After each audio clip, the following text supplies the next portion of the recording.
On the 24th of October 2020, in the middle of the pandemic, when the long nights of Finland's winter were beginning to set in, Tiina Parikka, a head teacher, did what many Finnish people do at the weekend.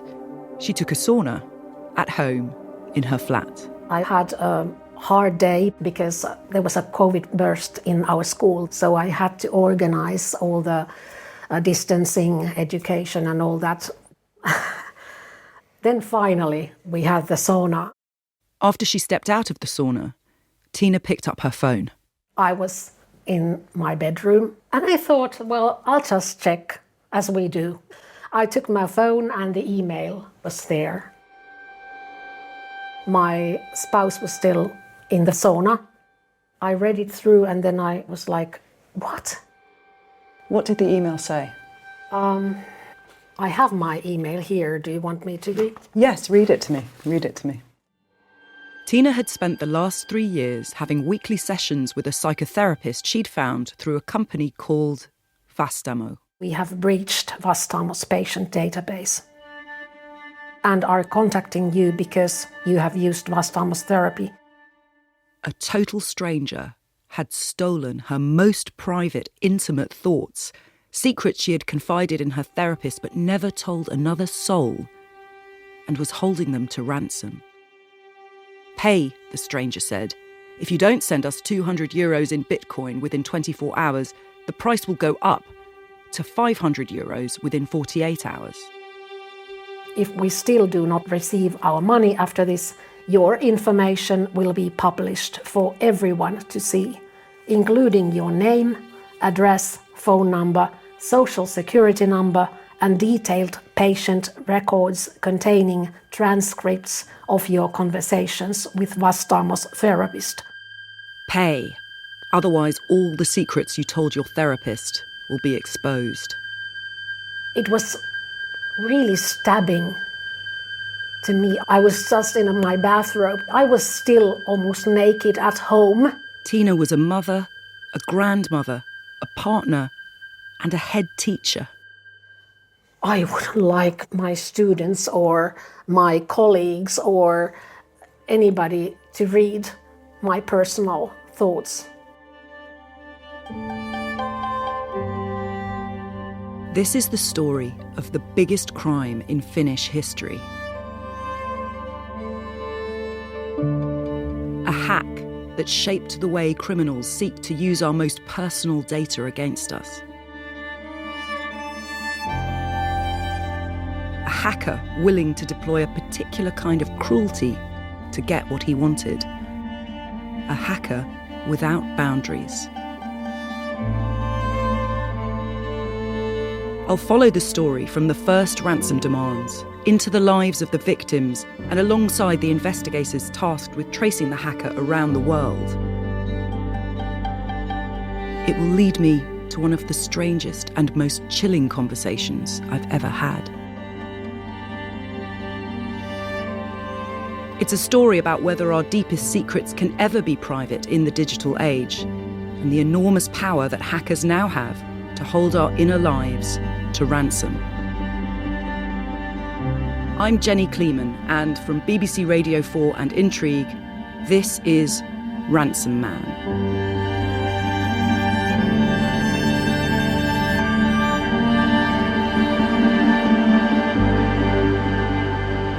Episode 1.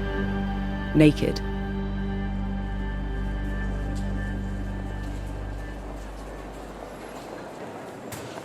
I always get nervous before interviews. No matter how long I've been a journalist, it never gets easier. I always feel like something's going to go wrong or the person's not going to turn up.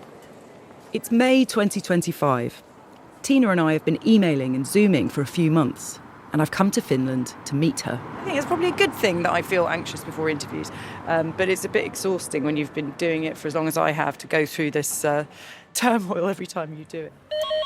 She lives with her partner in Vantaa, just north of the capital, Helsinki. I'm about to ask Tiina to share some incredibly personal information. In the back of my head, I'm thinking, is she going to change her mind and back out?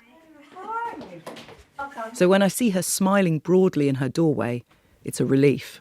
So nice. You found me. You did. She ushers my producer Sam and me into her kitchen, where there's a spread of carrot cakes and mini pizzas waiting for us.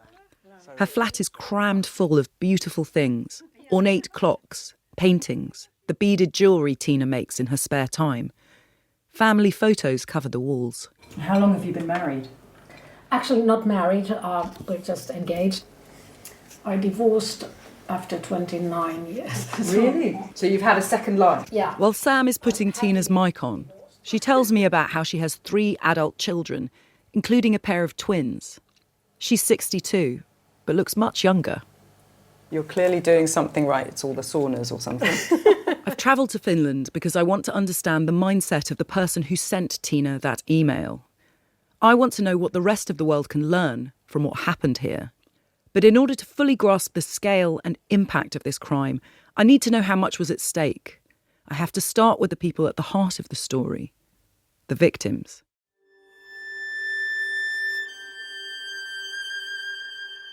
There are as many different reasons for going to therapy as there are people seeking it. Tina went because 30 years of panic and anxiety had finally caught up with her. I had a build-up of severe stress and depression for almost, I think, decades, because I've had my 3 children when I was under 25, and 2 out of my 3 children are very severely disabled. Tina's twin daughters were born extremely prematurely in the 1980s, weighing only a few hundred grams each. One grew up with cerebral palsy, the other was blind. Tina spent years juggling medical emergencies, surgeries and overnight hospital stays with a demanding job and a crumbling marriage.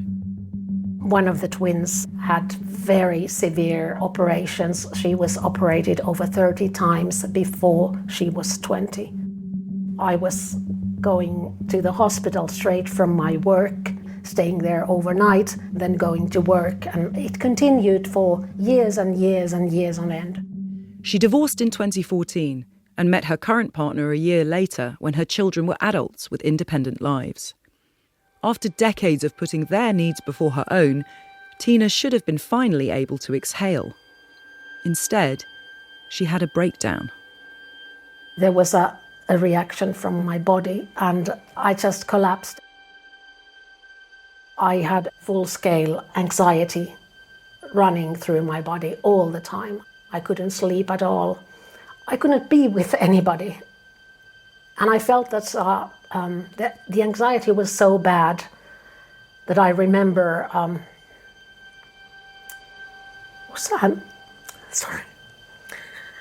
thinking in the car that I want to get out of myself. I didn't think about doing anything to myself, but I just wouldn't care if something would happen. I'm so sorry, Tina.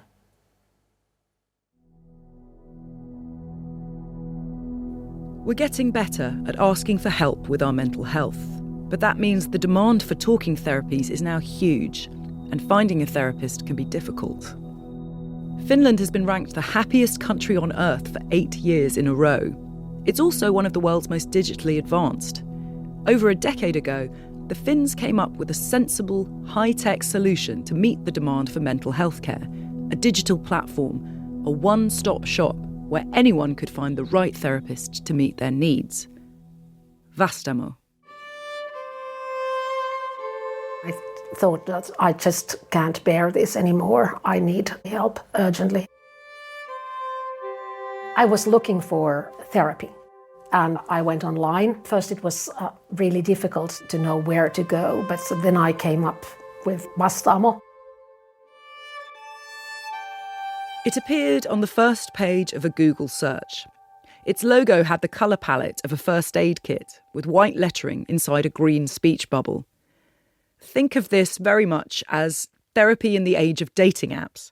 You could pick a therapist according to their location, specialism and availability, and even their profile picture. I got the first contact the next day, I remember. Over 3 years of psychotherapy, Tina emerged from the bleakest period of her life. She'd shared everything with her therapist, things she'd never told anyone else. These kinds of thoughts that I wouldn't mind dying. It's something you wouldn't like to talk even to the spouse, maybe. Mm-hmm. So you talk about maybe trauma in relationships and all the disappointment and tragedy of having children with disabilities and what influence it has had on my life. The pain and disappointment of being a parent to disabled children. Her feelings about her ex-husband, their father. Silly things, childish things. But we think these thoughts throughout our lives. And it's very human to feel hate, anger, rage. I don't think it's different from anybody else. Through all the time Tina's kids were in and out of hospital, no one had ever asked her if she needed support. For the first time in her life, she asked for help for herself. And through Vastaamo, she found it. How useful, then, was the therapy for you? I don't know if I can say that it saved my life, but I wouldn't be in this state if I hadn't had the therapy. Mm. I really felt that somebody's listening to me. Mm. I could say whatever I wanted, whatever I felt. The word Vastaamo, what does it mean in English? Could you try and translate it for me? A place where they respond. They reply, they answer you. Accessibility and affordability were a key part of Vastaamo's mission. Journalists described the company as the McDonald's of therapy. By October 2020, it had dozens of clinics on high streets and in shopping centres across Finland. The company also pioneered remote therapy over video calls, so it could be accessed by clients anywhere in the country. You have these different tragedies in your life that you wouldn't write even into your own journal, because you might think that somebody might read this. But when you talk about them to a therapist, then you think that nobody will ever know. What would Tina's students say? What would her twins say if they read all about her hate and anger, her rage and disappointment? We've all had thoughts we would never write down.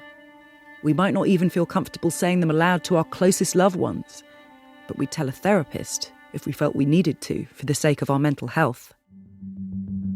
How would you feel if you opened an email from some stranger who said they'd read all those thoughts and were about to share them with the world? I was in such a panic that I called the emergency number, and the police, they just said, "Don't pay anything." They didn't tell you what to do next, though? No. So you felt on your own? Sure. But Tina wasn't alone. Everyone who had used Vastaamo was in the same position. Every single one of Vastaamo's patients was having their most intimate thoughts held against them. In a country of only 5 million, 33,000 people had their therapy notes hacked. And then my spouse came from the sauna and I let him read. I felt the panic striking. The panic was so terrible. There was a heavy pressure on my chest. I felt my heart was pounding and it was really difficult to breathe. And I remember lying down on the bed and telling my spouse that I think I'm going to have a heart attack. What Tina didn't know is that the email was only the latest in a chain of events that had begun weeks earlier, which saw Vastaamo locked in a desperate attempt to stop the hacker.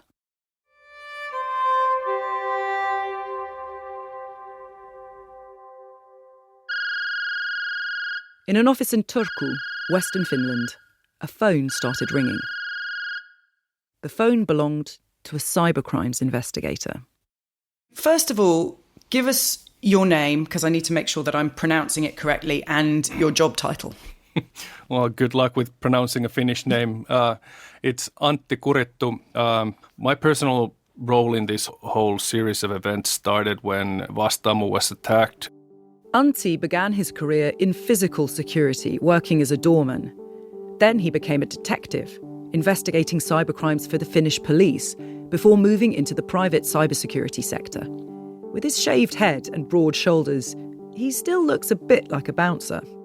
We got approached and asked if we could actually help in determining if the attacker actually had the database and if this was a legitimate ransom demand.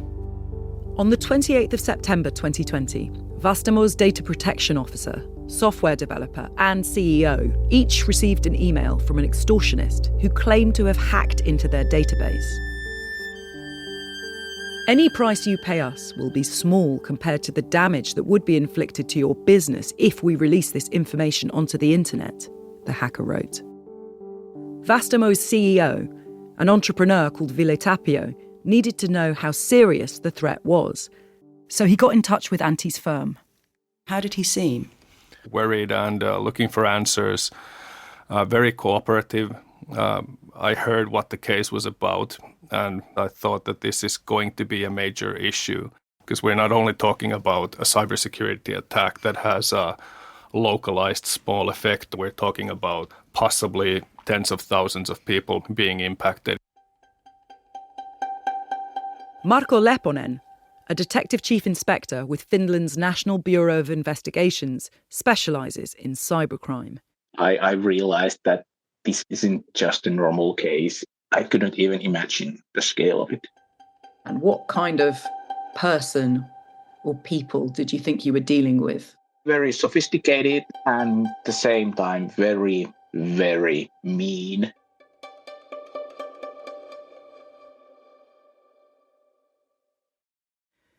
Hacks happen all the time. In the UK alone, over 600,000 businesses fell victim to a cybersecurity attack in 2025. Customer data was stolen from big names like Co-op, Marks and Spencer.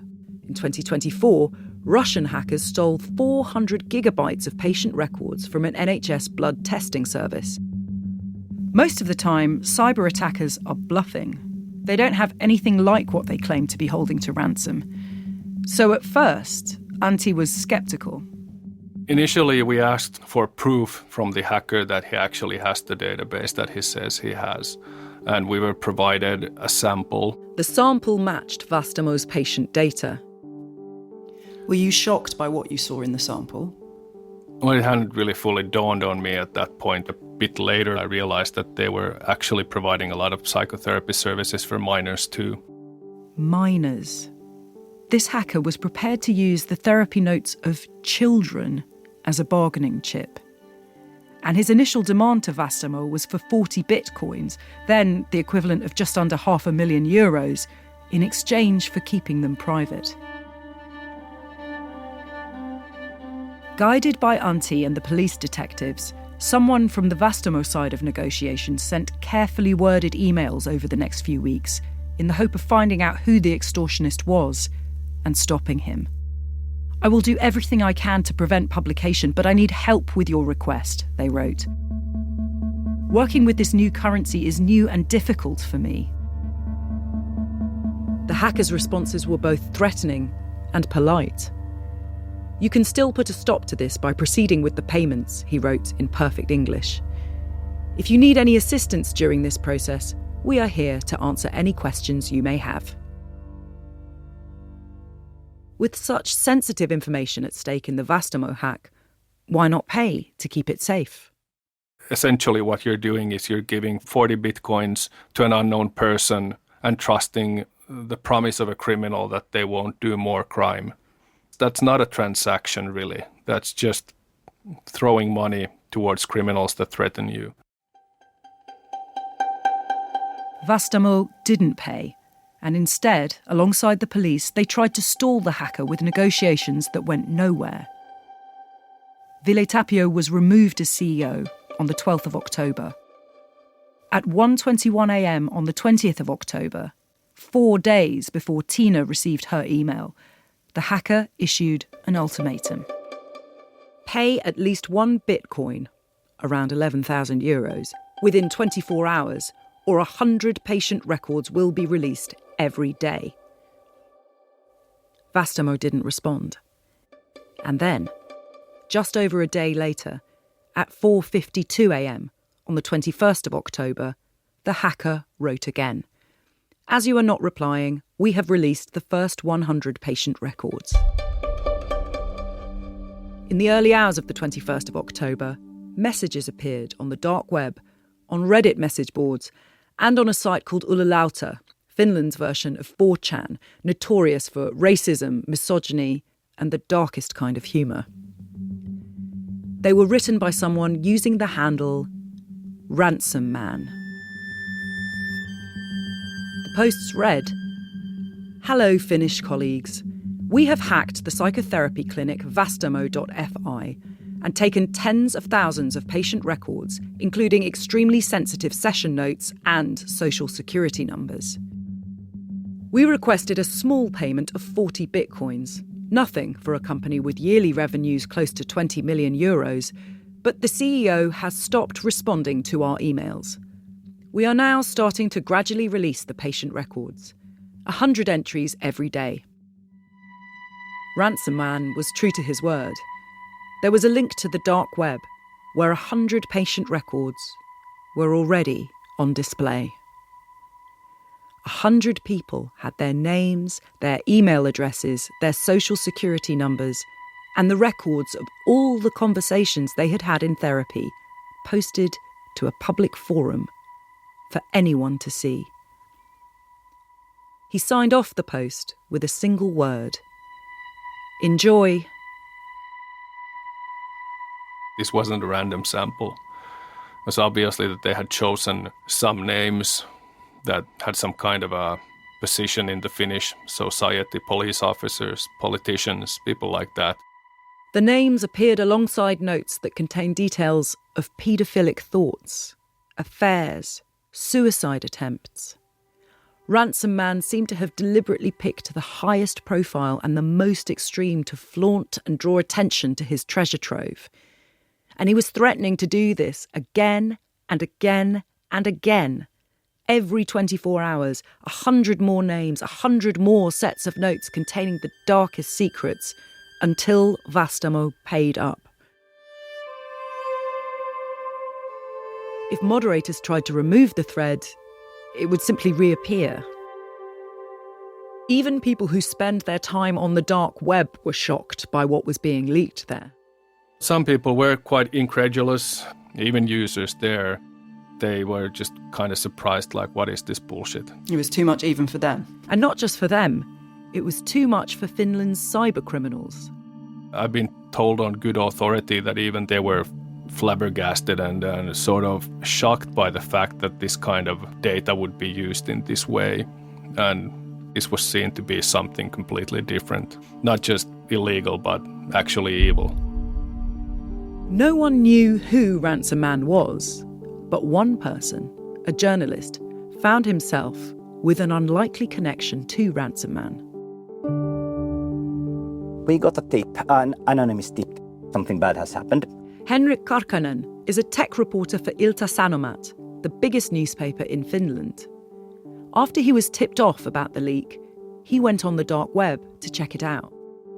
I went over there, and there had been some records posted already. I'm not going to read you any of the leaked therapy notes in this series, but to verify the story, when he first had the tip, Henrik had to read what was in the files. What I did actually is that when you opened them, when they came on the screen, I covered the name of the patients with my hands so that I actually couldn't see them. I could see the notes, but not the persons that they were connected with. Using his hands to obscure the names on his screen. What an analogue way for a tech reporter to respect patient confidentiality. And how personal were the things in those notes? Very personal. About depression, about your spouse cheating, about self-destructive thoughts and thoughts of suicide and sexual problems. What you get in therapy, extremely, extremely personal. What did it feel like to be reading that? Dirty. And at the same time, I knew I was doing my job. There was nobody else to do that. What was unfolding there was the biggest case in Finnish criminal history. As news of the hack began to spread online, the Vastaamo patients who'd heard about it could only wait and see if their records would be in the next batch of 100 released onto the dark web. A few days later, Tiina Parikka would sit on her bed and read the email from Ransom Man. It was the first she and her partner had heard about the Vastaamo hack. We were both out of our wits what to do. It felt like a public rape.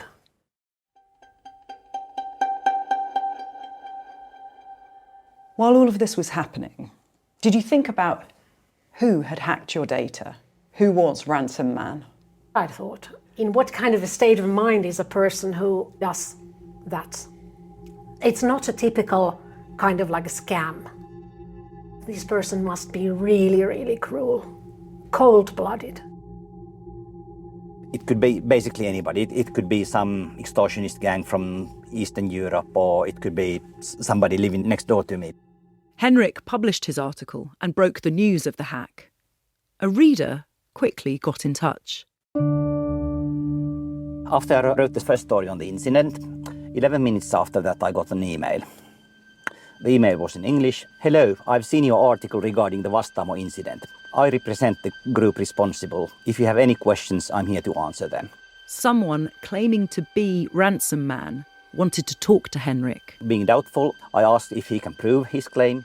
He responded by posting a copy of the messages exchanged with Henrik in the same place where the 100 patient records had been uploaded, in a folder with Henrik's name on it. That's how he convinced me that he was the guy behind the extortion. How did it feel to know that you were talking to the hacker then? I had already understood that something really, really, really bad was happening to me, and he was threatening to make things worse. A new batch every 24 hours. No one was stopping him. No one knew who he was. And none of the victims knew if they would be next. We quickly calculated that this could go on for a year unless it gets stopped somehow. Next time, it was stopped, but not in a way anyone could have predicted.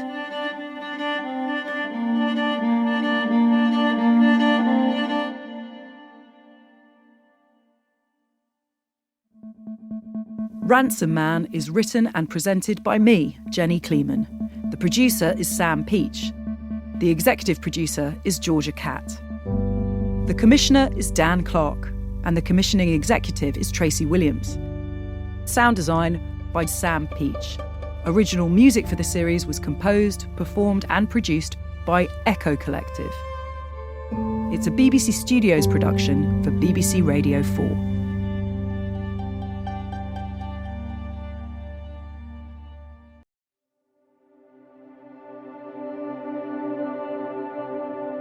Vastaamo, the cutting-edge psychotherapy service that had helped tens of thousands of people across Finland, was once a national success story.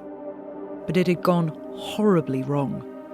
Now, in October 2020, a faceless hacker, Ransom Man, held all their patients' secrets in his hands, and he seemed determined to exploit them. He was releasing therapy notes in batches of 100 every day, containing the most intimate details of people's lives. No one knew who Ransom Man was. Henrik Karkanen, a tech reporter on Finland's most widely read newspaper, first broke the story of the hack. The news was spreading across the country. So was the panic.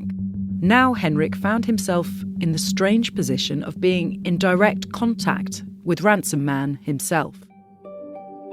Hello, I've seen your article regarding the Vastaamo incident. I represent the group responsible. If you have any questions, I'm here to answer them. Why did he want you involved? I asked him that exact question. When the hacker replied, he was unapologetic. It is in our interests to get the full story out there. Vastaamo has had the opportunity to prevent the release of this data, but so far they've been unwilling. He'd been pushed into releasing the therapy notes, he said, because Vastaamo had stopped responding to his ransom demands. He was completely deflective to all the questions. We believe Vastaamo deserves at least as much blame as we do. They f***ed up and then they f***ed up again. Are you censoring the F word there? I was censoring that. Finland is not a huge population. Smaller than London. Tens of thousands of people use this service. Do you think it's fair to say that most people know someone or know someone who used Vastaamo? Definitely so, and that's why it became such a big national trauma. Ransom Man was using secrets to torture an entire nation. It had become a race against time to try to stop him before he could cause any more harm. I'm Jenny Kleeman, and from BBC Radio 4 and Intrigue, this is Ransom Man.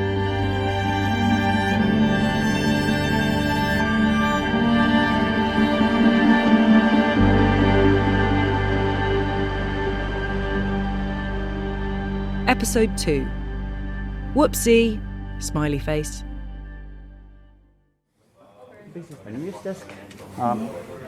I'm with Henrik in the HQ of his newspaper, Ilta-Sanomat. It's next to Helsinki's Central Library, on the 7th floor of a glass building overlooking the heart of the city. And that's the Parliament House. Oh, wow. He's wearing a heavy metal T-shirt. His grey hair is pulled back into a low ponytail. In the open plan office, Henrik's desk stands out. Every surface is covered with empty cans of Monster. There are at least 30 of them, piled in high towers. I have a bit of an energy drink addiction. Oh my goodness. Did you collect the cans, or is that just a day's drinking? Well, the thing is that if I buy more, there's going to be overflow, so I need to take the surplus to the shop. Like Henrik's desk, Finland is a place of extremes. It's the happiest country on earth, but it has more heavy metal bands per capita than any other nation. In the far north, for a few days around the winter solstice, the sun does not rise at all. Living here, I don't know, it sounds funny that we are the happiest country in the world, but at the same time, there's a pessimistic attitude going through the nation. And the thing is that when you expect something bad to happen and it doesn't, you turn out to be happy almost every day. So Finnish pessimism is leading you to be happy. Well, that's my theory. And if you were to describe what Finnish people were like, how would you do it? I would say reserved, and then a bit shy about being active in conversation or beginning a conversation. In a country of awkward conversations, Henrik, a newspaper reporter, had to work out how best to communicate with the hacker who was exposing this very reserved nation's most private thoughts. I started exchanging emails with him, asking detailed questions and also hard questions. My question was that you are held responsible if and when this action causes suicides or other forms of extreme outcome. And his answer was, legally doubt it, morally maybe, ?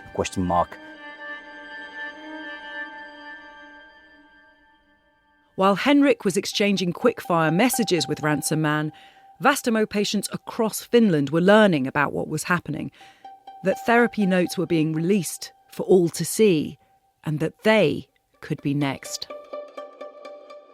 Meri-Tuuli Auer heard about the hack the day after the first 100 records were released. She'd used Vastaamo a few years previously. I saw the news that there's been data breach at the psychotherapy center. I just knew immediately. I knew that it was Vastaamo. I just said, well, shit. Meri-Tuuli is 30. She lives alone in a small flat in a nondescript apartment block on the outskirts of Helsinki. But don't be fooled by outward appearances. There's a kind of Barbie thing going on. Inside, her home is a riot of pink and glitter. As you can guess, yes, I love the Barbie movie. Yes, I do have a Barbie tattoo. Do you? Right, I do. Over tea, served in Moomin mugs at her kitchen table, Meri-Tuuli tells me how she, too, shouldn't be judged by how she appears at first glance. She might seem cheery and outgoing, but she's struggled with depression for most of her adult life. My biggest fear has always been that people don't like me.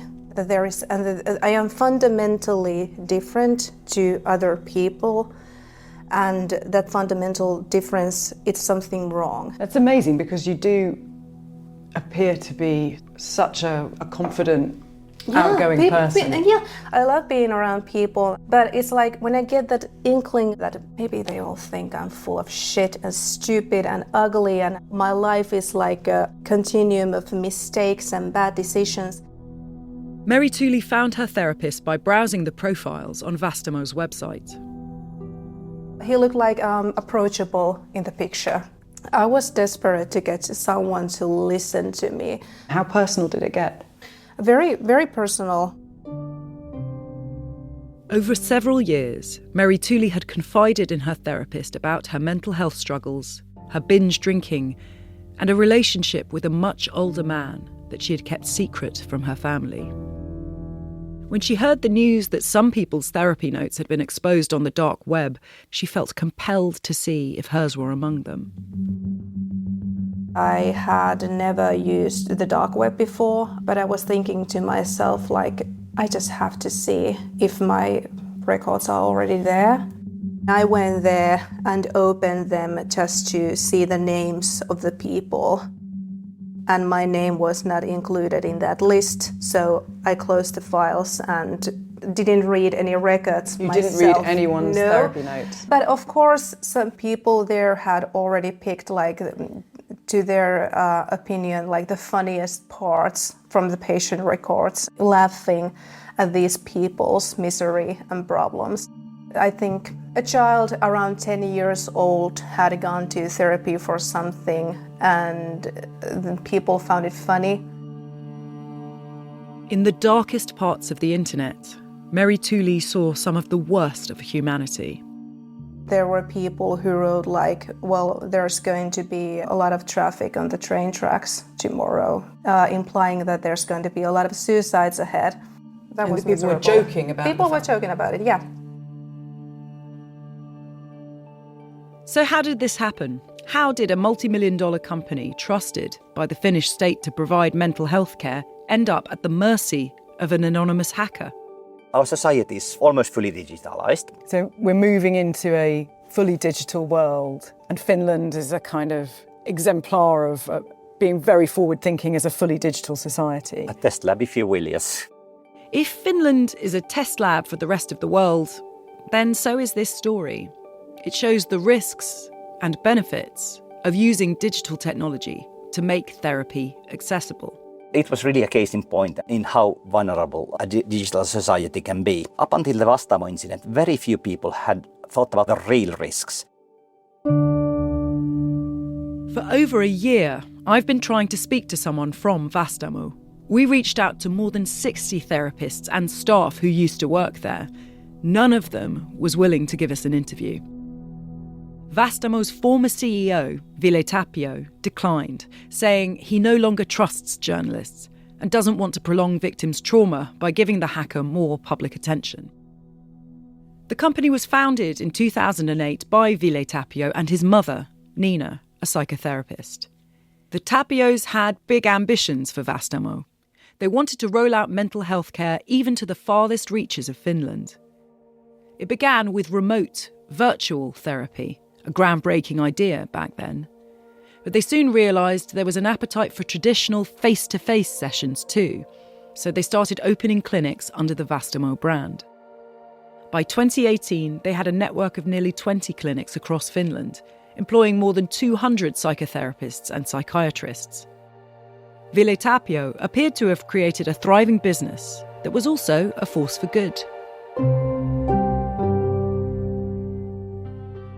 As well as a great story, Vastamo had an accessible, intuitive digital interface, which patients liked.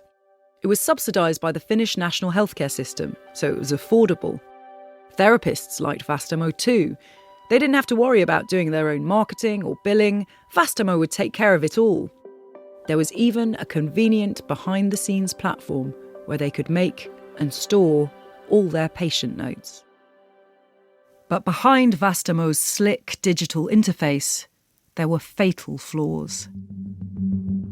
Antti Kuritu is the cybersecurity specialist Ville Tapio called after Vastamo received the first ransom demand. But as soon as he looked at Vastamo's computer network, he discovered some serious issues. Based on our technical review of the server, I would say that it felt more like a hobbyist's home server. It seemed like the administrators had not paid really any attention to securing the server to the degree that I would have felt comfortable with had I been in custody of this kind of information. When Antti explains just how careless Vastamo had been, my jaw drops. The database access was exposed to the internet, not limited by a firewall at any stage. And probably the most grievous was that the main master account was not secured with a password. It was secured with a blank password, which means that you can just press enter to get in.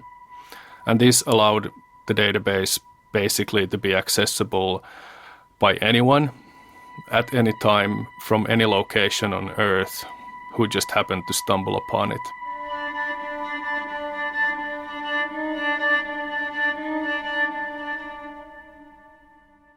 Ville Tapio has contested this account, saying that the system had strong authentication that restricted database access to only authorised users and didn't allow password-free network logins. He's also said that the patient data was encrypted to the standard required by law. Still, the patient records were accessible. The door to Vastamo had pretty much been left wide open. Antti's view on this is pretty clear. This is rudimentary information security. It just felt like rank amateur mistake that shouldn't have happened with this kind of data. As soon as Antti began investigating the hack, it became clear to him that Vastamo hadn't been specifically targeted. It was obvious to me that that was the result of scanning activity, trying to find open databases and possibly any kind of information that could be monetized. I think they just tried a bunch of bank vaults to see which ones were open, and they just happened to stumble in this one, steal the data, and later when counting their treasure, they realized what they had and tried to opportunistically then attack Vastamo with this extortion attack. Antti's hunch that the hacker simply stumbled upon an open bank vault and stole the treasure inside seems to be right. In his emails to Henrik, the tech reporter, Ransom Man said he never specifically set out to target Vastamo. His claim was that the gates were open. He was mocking the security, the passwords, and the whole company was being hacked by a robot without putting in much effort. And when he realized that there might be some worth in that, he started the extortion thing. And while a robot may have been searching for poorly secured databases, it was definitely a human being who, 3 weeks after first contacting Vastamo, was now ramping up the pressure by cherry-picking patient records to leak in batches of 100. Did you get the impression he was doing this for money? Yes, definitely so. And then also being ruthless in what he was doing with no concern to human suffering whatsoever.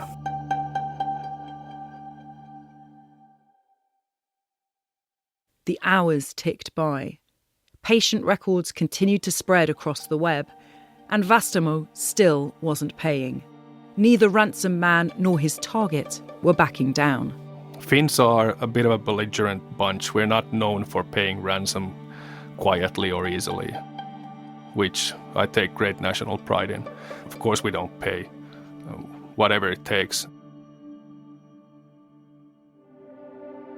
While none of the dozens of people who used to work at Vastamo agreed to give us an interview, I had a background chat with a consultant who worked there in 2020.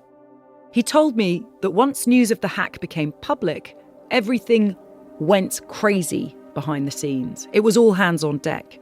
Anyone with any technical know-how was made to work on network security through the night and over the weekend, even though the damage was already done. He remembers some staff becoming ill from all the pressure. When Ransom Man started systematically releasing the patient records, all Antti's team could do was keep a close eye on his online activities, using bespoke software to scrape the web for new posts. We were watching it in real time. It was difficult to believe.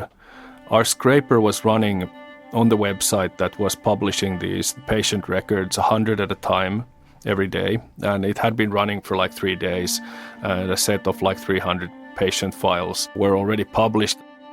Like clockwork, the posts came.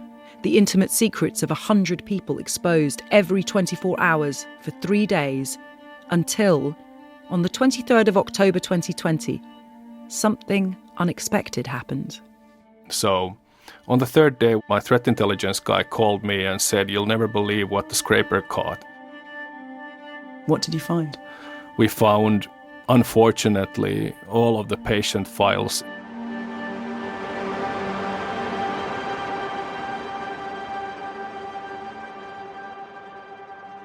At 2 a.m. on the 23rd of October, Ransom Man uploaded a much larger file. It contained every record of every single patient on Vastamo's database. All of the files, all the most private thoughts that tens of thousands of people had confided in their therapist, published for free for everyone in the world to see. Everyone's therapy notes, dumped online. Of course, as we had a copy of this information now from the public internet, that meant that an untold number of others also had this copy. There was no way of preventing this anymore. The pressure cooker everyone had been trying to contain had suddenly exploded.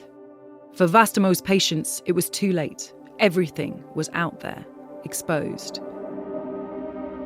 What sort of person would drip feed a sample of the hacked records over 3 days and then just release everything he had? And why? I don't know what kind of people you would have to be in order to publish people's personal information on 30,000 people just for the laughs. You just don't. It was only at this point, a matter of hours after the full database was released online, that emails began arriving in individual inboxes demanding Bitcoin directly from Vastamo's customers. It was in the junk mail folder. Give us money or we will publish everything we have about you for everyone to see. Mary Tooley had been relieved when she couldn't find her notes among the first batch released onto the dark web. Now she was being emailed directly by the hacker and told to pay up. But it was a trick. Her therapy notes had already been published.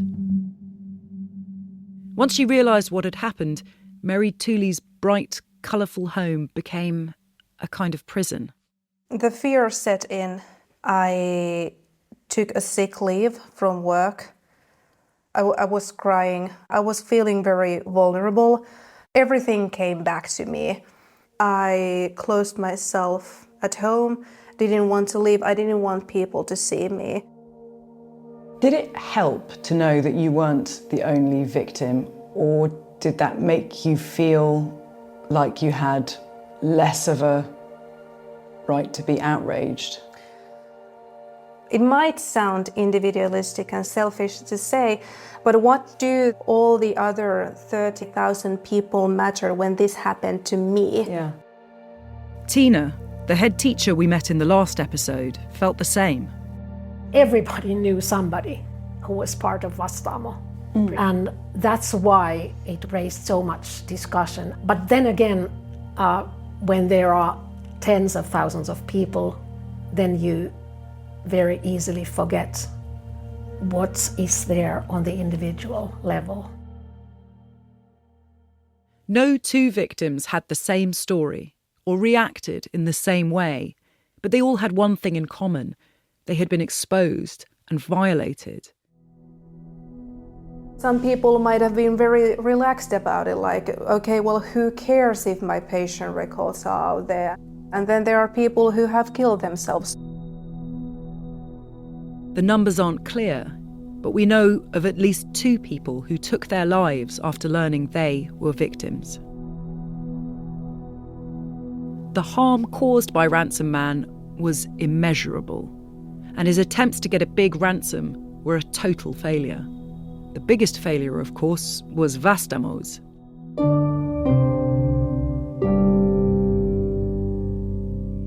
It became so huge that they couldn't control the narrative because the public outrage was so big. No crisis management manual could help you there. The day after the entire database of patient records was dumped online, Vastamo's board announced that they had parted company with the CEO, Ville Tapio. Vastamo apologised on Facebook. They claimed they were working to inform customers whose notes had been leaked. They even offered victims a free conversation with a therapist. This did not go down well. Vomit emojis filled the replies. The first email I got from Vastaamo was like worth of a sack of shit. Like they were basically sorry that you feel sorry, sort of. They told the media first and not us, their customers. And I think that was really, really outrageous. There was no suspect at the time, and there was only one person whose name came popping out in the public, and that was Ville Tapio, the CEO of the company that had been hacked. The only name the public had to latch onto was Ville Tapio's, even though at this point he was no longer CEO. The criminal behind the hack was still anonymous. But if you looked closely enough, you could find clues about who it might be. I've seen some of the emails exchanged with Ransom Man. They're redacted, so I can't tell you exactly who sent them from the Vastamo side. But at one point, someone from the Vastamo side of negotiations writes, in Finnish, "This shit is unbearable. You're taking away everything. There is no tomorrow." The hacker's response? Please write in English. Not only was Ransom Man incredibly cold, he also wasn't Finnish. Or so he wanted everyone to believe. But Antti, the cybercrime investigator and former detective, saw things differently. Whoever was handling this database is able to read what's there without using translation services, because just going through this trove of data by copy-pasting it to Google Translate is not feasible. Whoever it was knew which Finnish names to flaunt from the patient records, and he knew where to flaunt them, in forums that are popular with Finnish people. He had this weird thing that they were partly a group of people and then also referring to themselves in the singular. I felt like this is probably not a professional group because they made this thing public in such a weird way. It seemed like something else. So putting all of these together, it just gave me a hunch that this person is at least intimately familiar with the Finnish internet scene. And then based on that, I guessed that it's a Finn.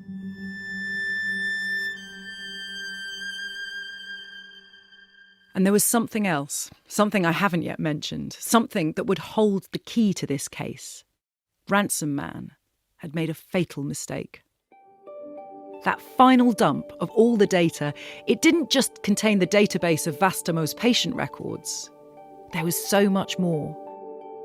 Alongside all the patient files, Ransom Man had also posted the entire contents of his home folder. A treasure trove of information about his computer and everything he had been doing on it. It began to look like Ransom Man had screwed up massively. "You leaked your home folder, dude," someone wrote under Ransom Man's final post on the dark web. "Whoopsie," smiley face, the hacker replied. And then he disappeared. We found a glimpse of what it looks like when a hacker is on a server and then uses his tools and techniques, a collection of his files. You said this didn't look like a professional cyber attack, it looked like something else. What do you mean by that? What was the something else? Well, it had that, that sort of chaotic, passionate hobby feeling to it. It didn't feel like somebody going to work. Doing investigations on people's computers, there's a sort of a way that people arrange their digital lives. So the level of disorganization, there was a bit of an air of mania around it. After spending several evenings with the Vastamo.tar file, I had the feeling that I've actually seen this kind of thing before. An air of mania and a sense of déjà vu. Whoever Ransom Man was, he was no run-of-the-mill jobbing cybercriminal, and he was someone Antti recognised. there was something about the childish way Ransom Man chose file names that felt strangely familiar to him. There was a shortness and crudeness to them.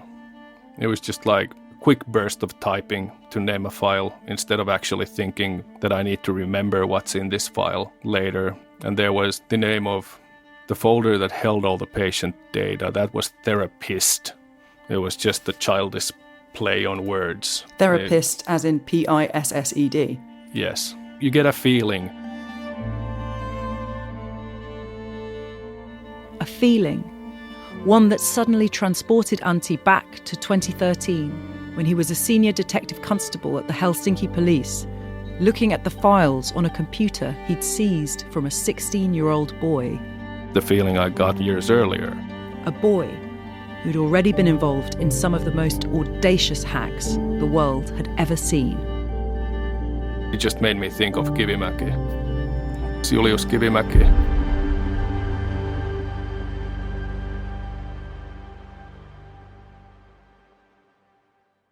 In December 2025, the Finnish Court of Appeal ruled that neither the GDPR nor the applicable Finnish healthcare legislation required encryption or pseudonymisation of patient data at the time in question.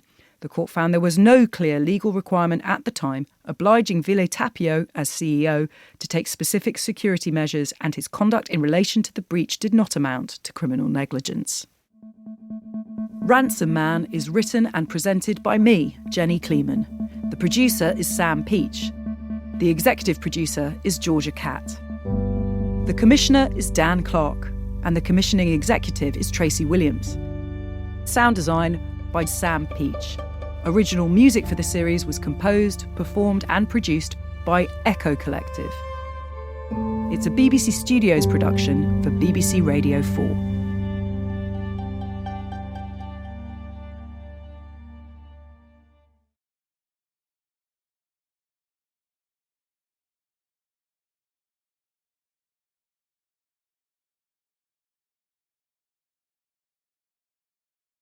A quick warning before we begin.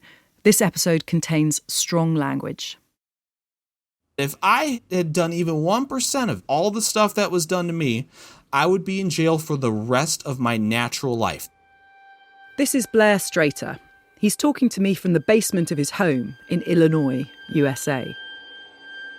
He doesn't want you to know exactly where he's living today, for reasons you'll understand completely once you've heard his story. How old are you now, Blair? I am 30, unfortunately. Don't say that. I'm much older than 30. We're speaking in a video call. Blair is happiest when he's looking into a screen. I have been working with computers, taking them apart for as long as I can remember. I'm told I've been doing it since I was 3. I personally don't believe that. But his desk is crammed with tech, drives, cables, microphones, bits of kit I can't begin to describe. Why have you always been so drawn to computers? I am diagnosed Asperger's, and I believe now that's just considered a type of autism. I know that the nomenclature has changed. Labels like that are far more relevant when you're in school and when you're an adult. You're not autistic, you're just an asshole. So a common joke in engineering circles is nowadays, if you are on the spectrum, you go into technology and that's your fixation. The computer doesn't act shitty to you because it misunderstood you or any number of things like that. Today, Blair runs his own cybersecurity firm, but he's also a reformed hacker. Like most of these stories, it starts with 4chan. On 4chan, the key feature of image boards is near total anonymity. In the late noughties, he started hanging out with strangers on online message boards and chat servers. There was essentially no moderation. How old were you when you were on 4chan and using these 12 servers? You were 12. And what was it like? I mean, was it exciting? Everything is very ephemeral. It's very throwaway. And this does lend itself to certain types of behavior. It makes certain kinds of behavior easier, and it makes investigating that behavior more difficult. What kind of behavior? Come on. Tell me. Spell it out for me. Blair is smoking weed when he talks to me. It's perfectly legal in the state of Illinois, but an interesting choice when giving an interview to the BBC. I mean, any general activity that you would associate with, quote unquote, the hacking scene. So that would include fraud, now ransomware, attacking someone, so doing account takeovers, or just the act of breaching a website or breaching a company to do whatever to them. What do your parents think about all of this? Why would they know about it? Blair's parents did find out some of what he was doing online when he was 16, and he had got into some serious trouble. It was around the time when Rickrolling was a thing. Do you remember Rickrolling? You get someone to click on a link and it unexpectedly takes them to the music video of Rick Astley singing Never Gonna Give You Up. It was funny at the time, I guess. Blair thought his school's website was ripe for the taking. They had their marketing video as a little video player on the front page, but that would accept any YouTube video ID that you'd give it. The music video for Rick Astley's Never Gonna Give You Up, you put that on there. But when I went back to that same school after summer break had ended, what is the first question you get after summer break? What did you do over your vacation? Not much. Hacked your website. I'll bring you pictures tomorrow. This wound up in police evidence. Hackers often do it for attention, for clout. But if you brag about hacking, you can get into trouble. Blair's brush with the police meant he was put on probation for a year or so. But it didn't stop him. He got deeper into it, alongside a group called Hack the Planet. They'd target internet hosting companies and cybersecurity firms. The question anyone was going to ask is, why would you do it? And back then, the answer was always 3 words long. It was, for the lulz. They do it because it's funny. They do it as a challenge. Since well before there was a word for it, teenagers have been chasing the lols. They once made prank calls or threw eggs at cars. But Blair's generation had the whole of cyberspace to play with. The more outrageous it got, the bigger the lols could be. One of the people on the Hack the Planet IRC called himself Z-Kill. He and Blair struck up a kind of friendship. Objectively speaking, yes, Z-Kill is funny. He knows how to make things funny. Would I find it funny? Or was it a particular kind of comedy that goes down well on 4chan? That would be a good descriptor.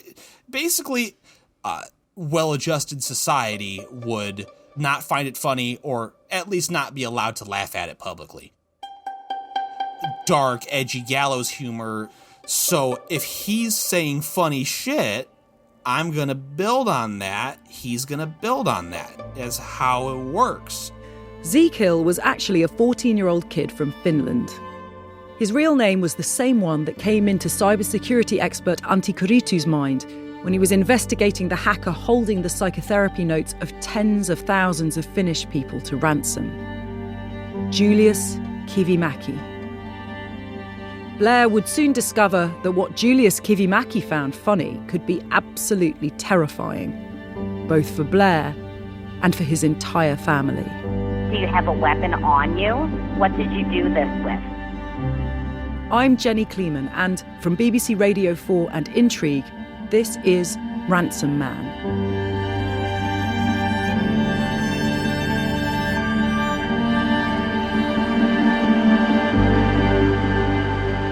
Episode 3, For the Lols.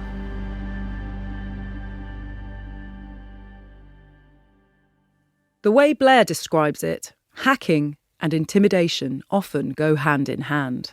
People in that scene are not necessarily competitive. It's more of a look how scary I am factor. You want someone else to think that you have skills so that you can project some air of danger. When Blair was 17 and Kivimäki was 14, they fell out over which one of them was going to publish a report of a recent hack. I just wanted to put it on my website, and that was that. And he wanted to put it on fucking his. That's stupid, petty stuff when you really look at it. But That is what the argument was about. Yeah, I mean, you have two teenagers talking shit at each other, and both of us got thrown out of this chat. A fight between two chronically online teenage boys exploded into the real world. It began with multiple unwanted orders of pizzas and Chinese takeaway arriving at Blair's family home. On the doorstep, the delivery driver would ask for Julius Kivimäki. Then it began to escalate to utility shutoffs. People would call our electric company, our gas company, our internet company, and pretend to be the account owner and ask for cancellation of the account or access to the account itself. Getting random letters from random financial institutions about accounts you are not opening that may or may not be used to rack up a whole bunch of debt in your name is pretty scary. That is when it really escalated, because now you have someone who's willing to do something that's considered less a prank and more fraud and identity theft. Taxis were sent to Blair's home. Sand was ordered. 3 tons of gravel were ordered. My father, he had to send away just a big dump truck filled with gravel, and hookers were ordered. So you had sex workers turning up at your house. And what would they say when they arrived? I don't answer the door. But your parents did. My attitude was, don't open the door. What are they going to do? Break in? He would also sign us up for, Social Security benefits, creating an appointment with the welfare office with my name on it and his name on it. It would say spouse Julius Kivimäki. Then came what Blair likes to call Tesla weekend. Elon Musk once tweeted out my home address and phone number. Years before he went on to own the site, the richest man in the world had his personal Twitter account and the account of his most profitable business, Tesla Motors, hacked and filled with the contact details of an Illinois teenager. Get a free Tesla, the post said. Call Blair's number. The people who had taken over these accounts had posted my name, my home address, my phone number, and my Twitter handle, and said that anyone who calls that phone number or shows up at that address gets a free Tesla car. And this was back when people were unusually fanatic about these cars. One person showed up to my house for his free car. There is no free car, asshole, go away. But he wouldn't leave. He says, no, you need to open up that garage door because that's where my car is. This dude had to be hauled away by the police because he was insistent. My car is in that garage and you're going to give it to me. Calls were literally nonstop for at least those 3 solid days. They will give you up. They're going to let you down. They will go around and desert you. That's Julius Kivimäki's voice you can hear, left on one of dozens of voicemails sent to Blair. He saved a lot of recordings from this time. He personally would call our home phone and serenade me on my voicemail. Will tell a lie and hurt you. End of message. The campaign against Blair and his family continued for years, sometimes stopping for months before starting up again. And it got even more disturbing. They would be woken up by armed police. The very first one happened at 2 a.m. I was in bed for this. You got the lights outside because they're there because someone was murdered. Someone had rung up saying that you had murdered your parents. Yeah, supposedly I had murdered my mother, and I would go on to do this dozens of times. This kind of harassment, making hoax calls to get armed police to descend on an address, is called swatting. This is operator 912 from the National 911 Transfer Center. Here's someone using a text-to-speech program on a call to emergency services, pretending to be Blair. I beat her up. Is she breathing? No. Do you have a weapon on you? What did you do this with? There's a rifle. When you are being swatted, the police think it's real. They send 5-10 people. Now, all of these people, they are probably going to be in full-body armor, and they're going to be carrying long guns with laser sights. The reason I know this is because I've had quite a few laser sights on me. They yell police search warrant as loud as they can, and they start pointing guns at anyone that they find. They are ready to shoot and kill you. Blair was still on probation for hacking his high school website during this time. He says that someone else sent harassing messages to the officer in charge of that investigation from an email address that looked like it belonged to Blair, including a bomb threat. It led to Blair's home being raided and him being arrested and sent to juvenile detention. It got me a felony conviction, and I was held in remand for 3 weeks over Christmas. And a felony conviction is what I call an everlasting job stopper, in that felons don't get jobs. Blair was being terrorised, but he's the first to admit he's no angel. I'm wondering whether he has ever swatted or doxed anyone by making their contact details and home address public. Have you doxed people? Have you swatted people?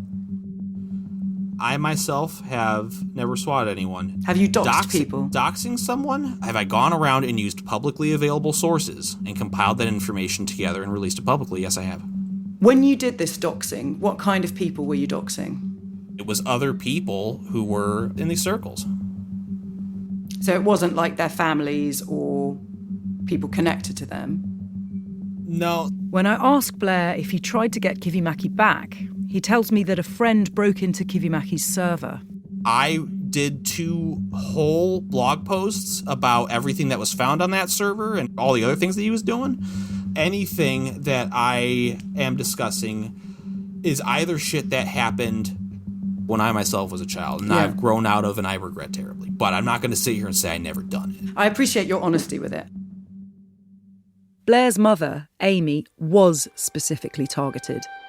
My parents are older Gen X, and they use that same password everywhere. And once you have the email account, you get everything. Amy's LinkedIn and Twitter account were taken over and filled with racist posts, as well as anti-Semitic insults directed at the company where she worked as a healthcare statistician. Within months, she had lost her job. Someone hacked into Amy's email account and used it to message a group of hundreds of residents of their neighbourhood. The subject line of the message was, "I will shoot up your school." Who this really affected was my sister, because she went to that school. How old was she? She couldn't have been much older than 10. She's dealt with some serious shit. I'm very proud of my sister. Blair says his mother has lost several jobs due to the online campaign against their family. She's had to change her name in order to get work. Blair, too, has struggled to keep a steady job because of the fallout from the years of harassment. They reported it all to the police. Nothing ever came of it. Kivimäki has admitted pranking Blair and his family, but always denied doing anything more serious than that. It wasn't just Julius Kivimäki who did all this to them, Blair says. Kivimäki sometimes roped in other people too. Every so often, someone would hit me up and say, "Hey, I was one of the people that helped Julius do these things." Sometimes they would say he made me do them. He was blackmailing me. I want to make this very, very clear. I am not the person Zekiel fucked with the most. And he's right. Kivimäki always had his sights set far beyond one suburban family in Illinois. Kivimäki was the biggest case that we investigated in the Helsinki Police Department. In 2013, Antti Kuritu was working as a detective for the Finnish police, and he went to Julius Kivimäki's home just outside Helsinki. We rang their doorbell in the morning. His younger brother was home and he came to open the door. And then I could hear the banging on a mechanical keyboard, like the one that actually clicks when you type on it, much preferred by touch typists and hackers. Kivimäki was 16 then. Antti and his team wanted to speak to him about a suspected hack. We went in and found him in his room, tapping away on his keyboard, and just ordered him to step away from the computer. So he got slightly agitated. And our tactical mistake was that we didn't pay attention to the fact that some of the power to his room was actually delivered by an extension cord that was right next to his foot. So he used his foot to turn it off, which cut his internet connections. So at that point, we decided we'll take him into custody. Confiscated his computers, everything we could find in his room, laptops, hard drives, USB sticks. We realized that we're dealing with something much more than just an individual data breach. And what did you find on his hard drive? I found chat logs, copies of servers, more chat logs, thousands of credit card numbers, password lists, database dumps, everything you'd expect from an active young hacker, all in a big disorganized pile. A lot of it came from Kivimäki's time with Hack the Planet. These guys were professional in their technical capabilities, but motivation was obviously hobbyist. They would do these kind of big splashy things. I don't think any of them made any money out of this, and it wasn't even a statement of any sort. It was just mischief, just breaking windows basically. Just doing it for fun? Yeah, for the lulz. And they were able to do some significant damage to legitimate companies? One of the more nefarious things they did was that they were able to hijack the domain name MIT.edu. The domain of MIT, Massachusetts Institute of Technology. They set up what's called a defacement page. It was just like we owned you kind of a message. And then they redirected the traffic there. The other thing they did was that they set up a mail server to receive all of the emails sent to any address that ended in MIT.edu. And we could find the digital artifacts of this attack on his computer. One of the most prestigious universities in the world breached and humiliated by a bunch of kids. Kivimäki was under investigation for the MIT hack, but it still didn't stop him.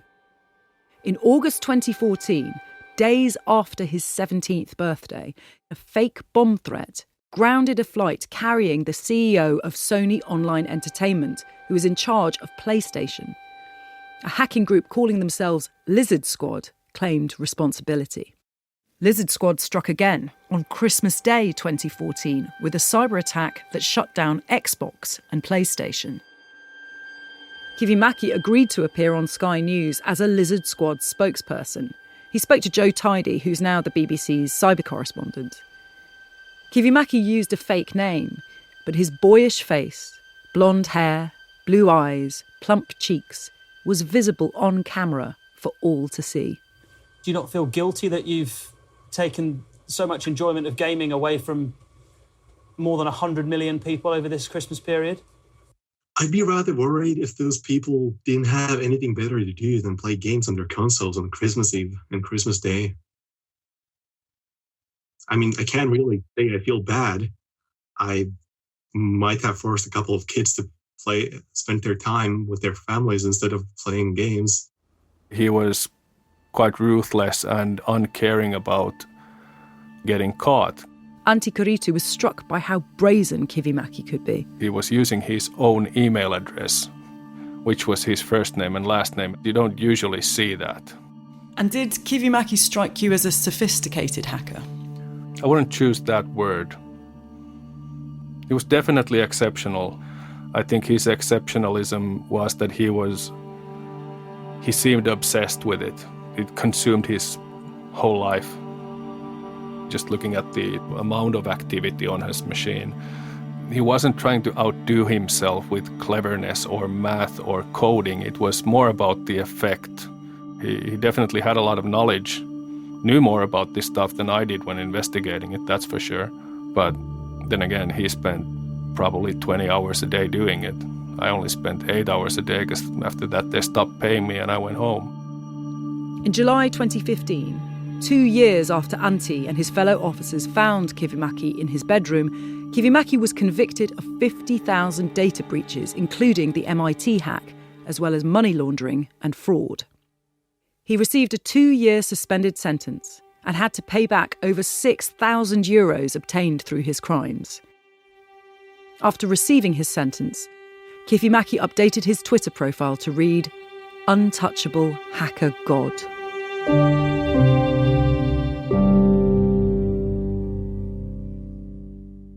Hello. Hello. Wat is het? Hi. Ever since the MIT investigation, Kivimäki's lawyer has been Peter Jari. By the time my producer Sam and I arrive in Finland, I've been exchanging emails with him for a year. I'm very glad to finally meet you in person. Glad to meet you too. Peter's wearing a floral shirt with a blue checked jacket. He has a dazzling smile. Coffee. I'd love a coffee. What about Sam? We settle into chat at the boardroom table of Peter's Helsinki law firm. I mean, what makes a Peter Jari case? What makes a Peter case is loyalty, client loyalty and good sales. Peter was introduced to Kivimäki through an old colleague. And he asked that he has a family friend and he's under 18, that would you be interested to assist in this case? I said, why not? He seemed much older from his profile of behaving, and he's a very special person in that sense. He reads a lot, studies a lot, even though he didn't finish his high school, to my understanding. He absorbs a lot of information, and of course he's good with the computers. He's clever. He's clever, I would say. He's very clever. And confident. Very confident. And even when you first met him, he had that presence and authority. Yes, he was. It was sometimes even difficult to determine which one of us is the lawyer. Really? I guess you could say that when a guy who can read a 500-page book in a day. So he was giving you legal advice? Well, he was trying to give me legal advice. He hacked MIT's server. Did he hack it or a group of hackers? He was involved in the hacking of it. He was involved in it. Why did he do that? He was 13, 14 years old and eager to be involved in this hacker group. What was it then called? Wizard or something Lizard like that. Squad. Lizard, not Wizard. And I think there was no bigger motivation than just to show off his ability. It was actually Hack the Planet, not Lizard Squad. But you can see why it's all one and the same for Peter. In his eyes, Kivimäki was just messing around with these groups, trying to impress people online. No real harm intended. He was found guilty of these hacking offences, but he wasn't jailed. No, he wasn't jailed. He was under 18 years old. What do you make of that as an activity? I mean, he's causing... Well, first of all, I think the early stages of we were in these cases, there's a fact that they had informed some of the big players that they have holes in their cybersecurity, but they never reacted to anything. You think he was exposing flaws in their security system? I would say so. So he was doing a kind of public good there? I'm not saying public good or not. Peter would represent Kivimäki again a few years later when he faced charges for the bomb threat that grounded the plane carrying the boss of PlayStation. Again, he was found guilty. Again, he avoided a prison sentence. Kivimäki has never faced any charges for what he did to Blair Strater and his family. He's always said he never did anything more serious than pulling a few pranks on them.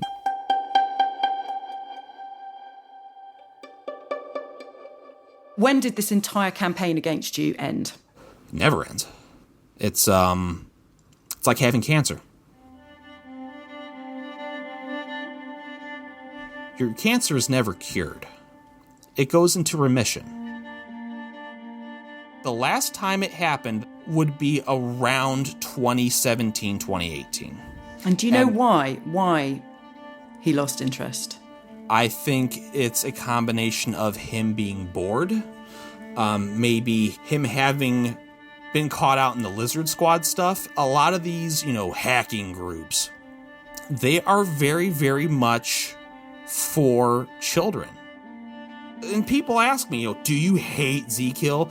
And at this point, it's, I'm not I've forgiven him. I'm not one of those people. I am so done. And god damn it, I want the guy arrested. After Vastaamo was hacked in 2020, and tens and thousands of Finnish people had their most private thoughts held to ransom, Blair, Antti and the Finnish police had a hunch that Kivimäki was behind it. But hunches are not enough to bring a person to justice. Detectives needed hard evidence linking Kivimäki to the biggest crime Finland had ever known. They had to build a case against a man who considered himself untouchable. And they had to find him. No one had any idea where Julius Kivimäki was. The hunt was on.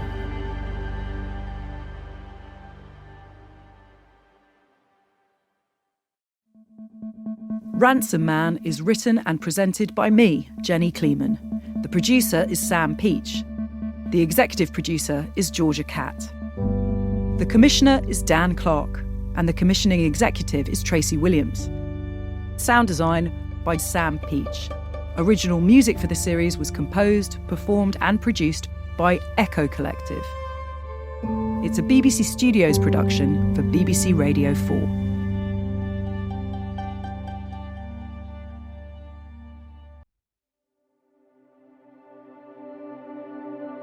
On the 29th of October 2022, after 2 years trying to unmask Ransom Man, the Finnish authorities finally announced that they had a name and a face. 25-year-old Aleksanteri Julius Kivimäki was added to Europol's list of most wanted criminals. He's chubby-cheeked and floppy-haired in his photo on the Europol website, staring impassively into the camera alongside mugshots of murderers, kidnappers and drug traffickers. This is the face of the self-styled, untouchable hacker god, suspected of stealing the most personal data imaginable, the therapy notes of 33,000 Vastaamo patients. The biggest crime in Finnish history. Pasi Vanio, the Deputy Chief District Prosecutor, is the man who put Kivimäki on that list. I issued investigation orders around Europe to get some hints. Ransom Man, the extortionist who had hacked Vastaamo, had always insisted he'd never be brought to justice. In the messages he'd sent to Vastaamo 2 years earlier, he'd at one point demanded €20,000 a month, every month, until he was caught. Even in the unlikely event that they identify us, he wrote, we are far beyond their reach. The act itself tells that someone is arrogant enough to think that he is unreachable. Pasi and his team believed Julius Kivimäki was behind it, but what evidence did they have, and would they ever catch him? I'm Jenny Kleeman, and from BBC Radio 4 and Intrigue, this is Ransom Man.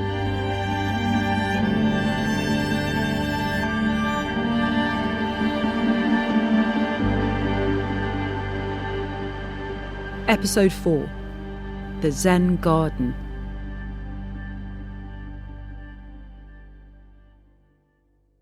I meet Pasi in the Prosecutor General's office, a maze of corridors and wood panelling. Pasi's very tall, with a neat beard and a crisply ironed shirt. There's an old-fashioned air to him. He somehow manages to exude both authority and warmth, like a kind of calm, dependable uncle. It's something that working on this case has changed him, he tells me. I've blocked myself from all social media and stuff like that. It's getting harder for me to understand why people give out their information. Once it's out there, it's lost. He's been a prosecutor for 15 years. He spent 8 of them specialising in cybercrime. So he's not easily shocked by the work that lands on his desk. But this case disturbed him. Vastaamo was the biggest case that we've had, very different from anything so far. What made it different? From day one, it was very clear that the amount of suffering that's involved was unimaginable. Now, with the expectations of tens of thousands of victims on his shoulders, it was Pasi's responsibility to bring the perpetrator to justice. The first question for him and his team was, where to begin? One thing the investigators weren't short of was data. In many ways, there was too much. Terabytes and terabytes to sift through.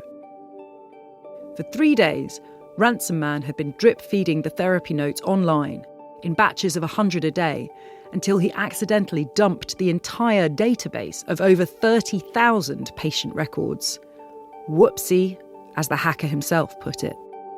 It was a particularly catastrophic mistake, because as well as the patient data, Ransom Man had accidentally released the entire contents of the home folder of his own computer. For the police, it was a goldmine, a portal to millions of pages of documents, videos, images, and browsing habits. It contained Ransom Man's command history.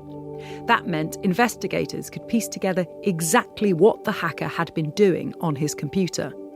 They could see that as well as searching for keywords like rape, abuse, and child molestation in the database of Vastaamo patient records, Ransom Man had been looking for things that would only be of interest to Julius Kivimäki. There was a search on Mr. Kivimäki's own home address, and other searches, we think that they were linked to him finding out before the publications that there was not the information of someone close to him, of family members. He's searching for people close to him within the data set to check that. Yeah. I think he ensured that there was not harmful information about him or people close to him. That is fascinating. Yeah. Before anything was made public, Ransom Man had ensured that the patient records didn't contain anything related to Kivimäki or his loved ones. Although, of course, he could argue that somebody could have been doing that to implicate him. Of course, that's before that error that had been made. It's quite a conspiracy to leave trails, and if you make an error afterwards, that releases the information of the server. It's not in keeping with somebody who would accidentally dump all the data to have been a criminal mastermind and done searches that would stitch up someone else in the past. Next, the home folder led investigators to key bits of tech that had been paid for using a credit card they established had belonged to Kivimäki. We had the card that had been used to link Mr. Kivimäki in the real world to activities, paying for servers, and he also used some services, Apple, hotels, OnlyFans. He was paying for the rent of the servers with a credit card that he had used to look at porn on OnlyFans. Well, yeah. When you put it like that, it's a yes. This same credit card provided other evidence that would prove vital to the case that Julius Kivimäki and Ransom Man were the same person. Kivimäki had paid for a server that had been used to store a backup of the entire database stolen from Vastaamo. But aside from the credit card, there were other ways of connecting Kivimäki to Ransom Man.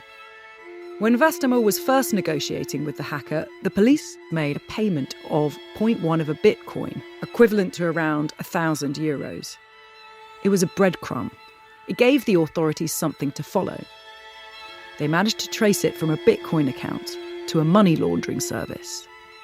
And from that money laundering service, it went to Mr. Kivimäki's bank account. Other clues on Ransom Man's home folder called for some old-fashioned detective work. We found a picture of a lake view.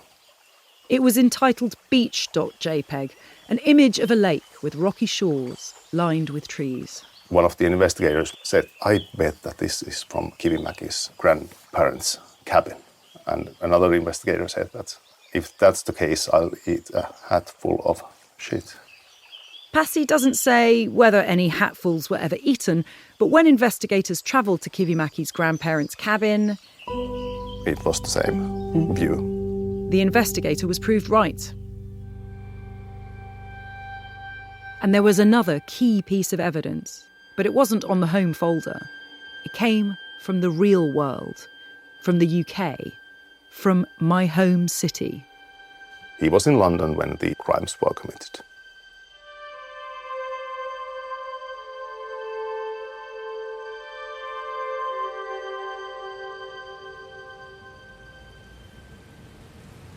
We're sitting in this lush, beautiful London park with a fountain in the middle, lots of London plane trees, surrounded by buildings.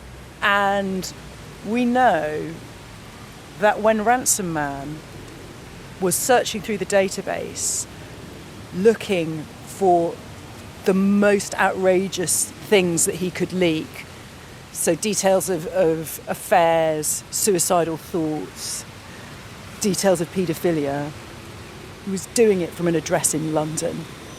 that physical address in London had the IP address of this building just next to us here. An IP address is kind of like a postcode for your computer or phone that can give pretty accurate information about where you are in the real world when you're online. And we also know that the person who is living in the same flat as that IP address at the time was Julius Kivimäki. As well as being a vital part of the investigation, this address also gives us an insight into the kind of life Kivimäki was able to enjoy and afford. Kivimäki's credit card statements from this time showed that he was enjoying fine dining, regular saunas and even manicures while he was living in London. And he'd chosen to rent in one of the most expensive areas in the whole of the UK. We're about a 3-minute walk from the headquarters of Channel 4. I spent many years making television programmes for Channel 4. So this is an area I know really well. I used to come here all the time on my way to work. It's near Westminster Abbey. It's a part of London, though, that can feel quite cold because it's full of kind of official buildings and offices and important places. But there's not really a kind of community around here. It's full of transient people, people who are coming here on business. It's a rich outsider's view of Englishness. I wonder if anyone around here remembers Julius Kivimäki. My producer Sam and I managed to make it into the lobby of his apartment block. Okay, in we go. Right, so marble stairs, smoked bronze, banisters. Ooh, there's a little fountain in the communal gardens, and there is a concierge desk. Oh, here we go. Hi. Hi there. Can I ask you, do you recognise this man? Show me the picture again. No. The concierge is happy for us to go out into the block's private courtyard, overlooked by balconies and floor-to-ceiling windows. Ooh, now this is nice. I think you could fairly call this a Zen garden, couldn't you? I mean, what would he have been, 23? To be 23 years old and living here? He would have had to have had quite a serious income to be able to afford to live here. I can see somebody's watching TV on a giant screen, and they're watching Russian TV. We sit for a moment in this Zen garden, this oasis of calm and tranquility in the centre of the city, and I think about the chaos, the turmoil and suffering caused in one of the apartments that overlooks it. We ring Kivimäki's old doorbell, but no one answers. We have a little more luck in the cafe next door. The picture of the guy here. This person? It was a while ago. Yeah, I've seen him before. Yeah. You've seen him before? Yeah. What do you remember about him? He's tall. Yes, he's very tall. He's European, but from Finland. Yes, he's from Finland. Do you remember anything about him? No, we come here for a few drinks, a few whatever. Yeah. This cafe, this address, is seconds away from the HQ of MI5, the UK's security service. Ransom Man was rifling through the Vastamo database just down the road in Julius Kivimäki's posh London flat. It's so brazen, I would say, 20 metres away from MI5 and where all the spies are. This person was doing this. It's insane. The IP address, the command history, the credit card, the cabin. By October 2022, over 2 years since the first ransom demand, Pasi felt there was enough evidence to charge Kivimäki with hacking Vastamo and trying to blackmail its customers. But there was a problem. By this point, Kivimäki had long since left London behind. No one knew where he was. That was when his face and name were added to Europol's list of most wanted fugitives. One Friday morning, the media called me. Is he still your client? Peter Jari is the defence lawyer who'd represented 14-year-old Kivimäki when he was facing charges for hacking into the prestigious university MIT, and later when he had called in a bomb threat that grounded the plane carrying the boss of PlayStation. Kivimäki had been found guilty of those offences, but he'd managed to avoid jail. This time, the stakes felt far higher. A warrant had been put out for his arrest. And then from there it started. What was he doing when the crimes took place? 2020, wasn't he in the UK? And then he was in France. Then he was in Dubai. So somewhere there between. How was he making a living? They were developing software or systems to sell to insurance company to determine the company's vulnerability in the cyber. So he had legitimate sources of revenue at the time? I'm not his accountant, but yes. On the one hand, Peter seems so approachable, so open, but he never forgets who he's working for. He bats away anything that would paint his client in a negative light.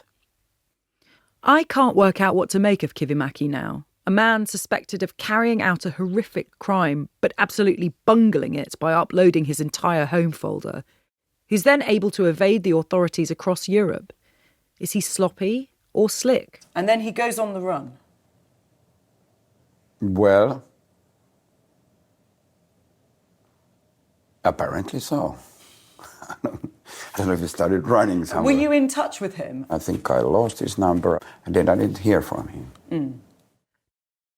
Detective Marko Lepponen, the lead investigator on the case for the Finnish police force, tells me over Zoom that he knew his suspect was particularly slippery. The one fear I had was that we couldn't find the suspect and this will stay open years and years to come. There was a chance that he could be on the run forever. Not forever, but for years. But Kivimäki had an Achilles heel. He just couldn't stop showing off online. In December 2020, someone using an online handle linked to Ransom Man was posting on Ululauta, Finland's version of 4chan. He uploaded a photo taken in front of a swimming pool. It's of his hand holding up an Evian misting spray with a copy of a luxury travel magazine behind it. Investigators zoomed in on the photo and worked out that the fingerprints matched Kivimäki's. 2 years later, when the authorities were searching for Kivimäki across Europe, he popped up in an Instagram video, quaffing champagne and partying with friends in a plush apartment in Saint-Tropez. In the footage, to me, Kivimäki looks quite drunk. He's grinning and lip-syncing to Bohemian Rhapsody. Easy come, easy go.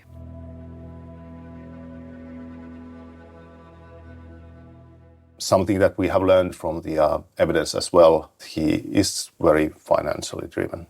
He has grown up from the bully from Lizard Squad and Hack the Planet in using his motivation and ruthlessness in gaining money.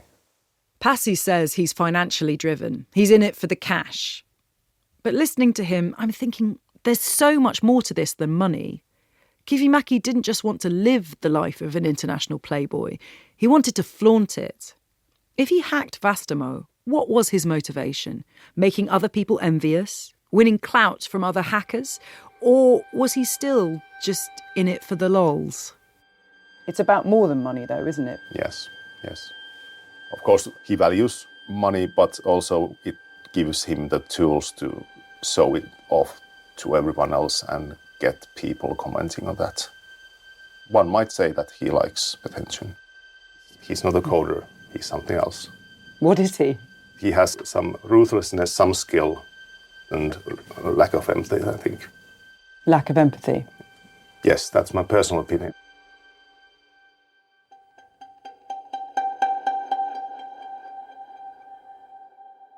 At 7 a.m, on Friday the 3rd of February 2023, when Kivimäki had been on Europol's most wanted list for 3 months, French police are called out to investigate a report of domestic violence at an apartment in Courbevoie, a suburb of Paris known for its glimmering high-rises. They knock on the door. There's no answer. So they take out a battering ram and break it open. Inside, they find a couple, but no sign of any disturbance. The man is bleary-eyed, bewildered. He hands over his passport, which identifies him as Hasan Ahmed, a Romanian national. It's 8 a.m. in Finland, and Marko and Pasi are beginning their working day while the French police are thumbing through Hasan Ahmed's passport. They had something that was bothering them, and they decided to do a double check, which isn't normal. There was something about Ahmed's appearance, Pasi tells me. Something that just didn't look right. We have a tall, Scandinavian-looking guy, 195 centimeters tall. So I think they just thought that something's off. Acting on that feeling, they put Ahsan Ahmet's name through a database, and it came up as a known alias for Julius Kivimäki. The French police had stumbled upon one of the most wanted criminals in Europe. There was no disturbance in the apartment, but the police were called out to it all the same. I'm hoping Pasi can explain this to me. In terms of the domestic violence call, do you know who made the call? I think it was a friend of Mr. Kivimäki's wife at the time. Kivimäki, his wife and her friend had been out drinking together all night, Pasi tells me. They were all wasted. I haven't been told that anything had actually happened in the flat, but the call was made. The call was made out of genuine concern. That's what I've had information of, yeah. I'm interested to know if the call was made out of genuine concern, because if it wasn't, then maybe someone called the police to stitch Kivimäki up. Maybe, in a way, Kivimäki got swatted. We tried to reach Kivimäki's wife and her friend for this series, but have been unable to contact them. However it began, it ended with Kivimäki in custody. First in France, then eventually back in Finland. The police finally had their guy. Or did they? When they were almost at the finish line, Marko Lepponen headed into the office of his chief investigator with a mug of coffee. I said to him that last night I woke up and I was afraid that we have a wrong guy. Then he told me that, Marko, sit down, I will tell you. And he told me half an hour that we have a right guy. Do you think that was just your mind playing tricks on you in the middle of the night, or did you ever have serious doubts? No, I think it was a lot of pressures, more my mind than actual hesitation. It's the spider web of evidence that you are building. And the result is, at the end, that there are no other options. This guy is our suspect.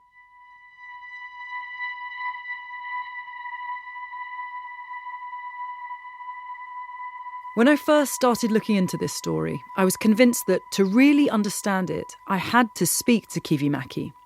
I wanted to understand what kind of person could be held responsible for a crime like this, whether the hack was extraordinary, perpetrated by an exceptional person, a one-off, or whether what happened to Vastaamo is a cautionary tale, the sort of crime anyone could commit, one that could easily happen again and again anywhere across the world.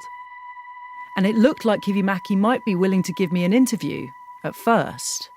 But before we could travel to Finland to record it, he changed his mind.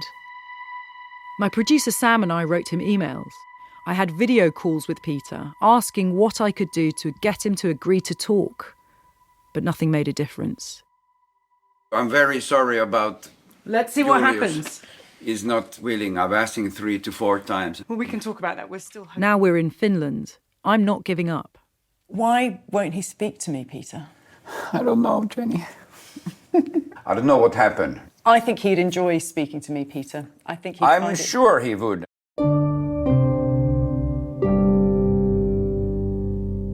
I hadn't had any hope that anyone would ever be prosecuted or convicted for this. It seemed like an impossible task. Meri Tuli Auer had been scared to leave her flat when she found out someone had stolen her therapy notes. Now, the man accused of the crime was back in her home country. I think when I first saw pictures of him, I don't know what I had expected, but I was sort of surprised to see that he looked so normal. He looks like just a regular Finnish young man.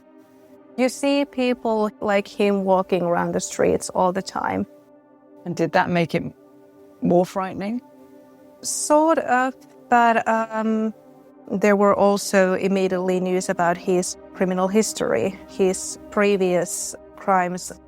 I was like, I don't know, man, it seems like this could be our guy.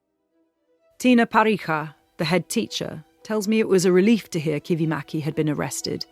But once she learned he had returned to face justice, that relief turned to panic. I had seen information on the media that he was brought to Finland and that he was in a court hearing. And I saw that there might be some video clips, and I didn't want to see him.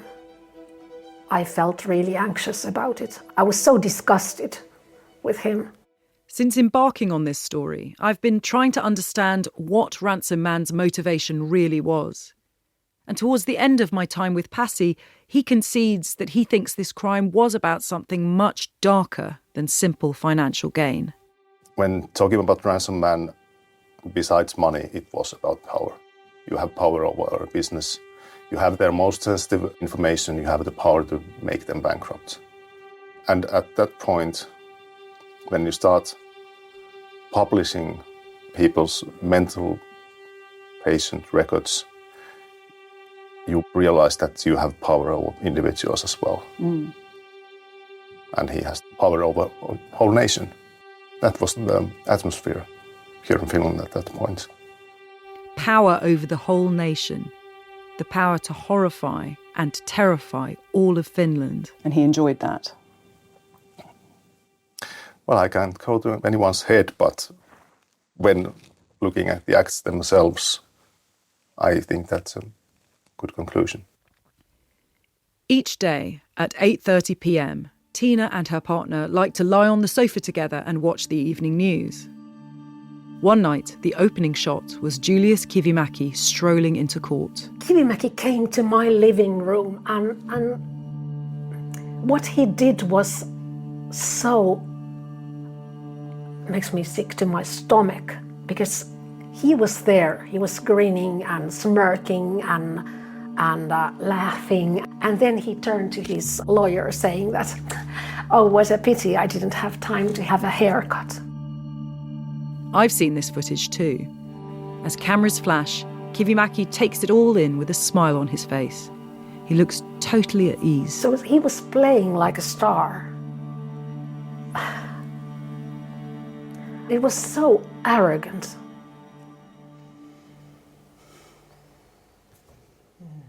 I still can't. Yeah, I can see you're overcome just remembering it now. And I didn't sleep the next night. For so long, all Tina and the other victims had been able to do was speculate about who Ransom Man was and how he was prepared to do what he did. Now, 3 years after their deepest secrets were held to ransom, 25-year-old Julius Kivimäki was finally facing justice. A man who revels in having power and control was going to have his day in court, beginning the 23rd of November, 2023. There was a web of evidence linking Ransom Man to Julius Kivimäki, but would it be enough? Could the man who called himself the untouchable hacker god prove himself untouchable once again? Who do you think you are? And even when he was on trial, might he still be able to slip through their fingers? Then the media called, and we had to then tell that Mr. Kivimäki is missing.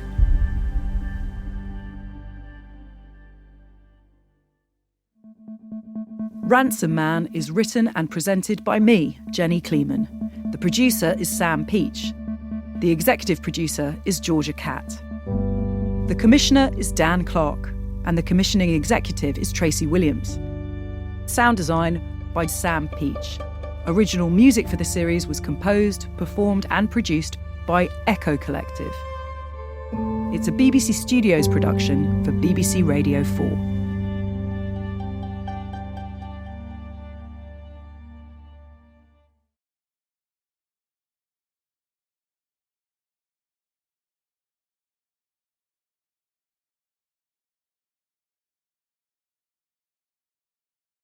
Puolivuotinen ja mut hakkeroitiin 3 kertaa.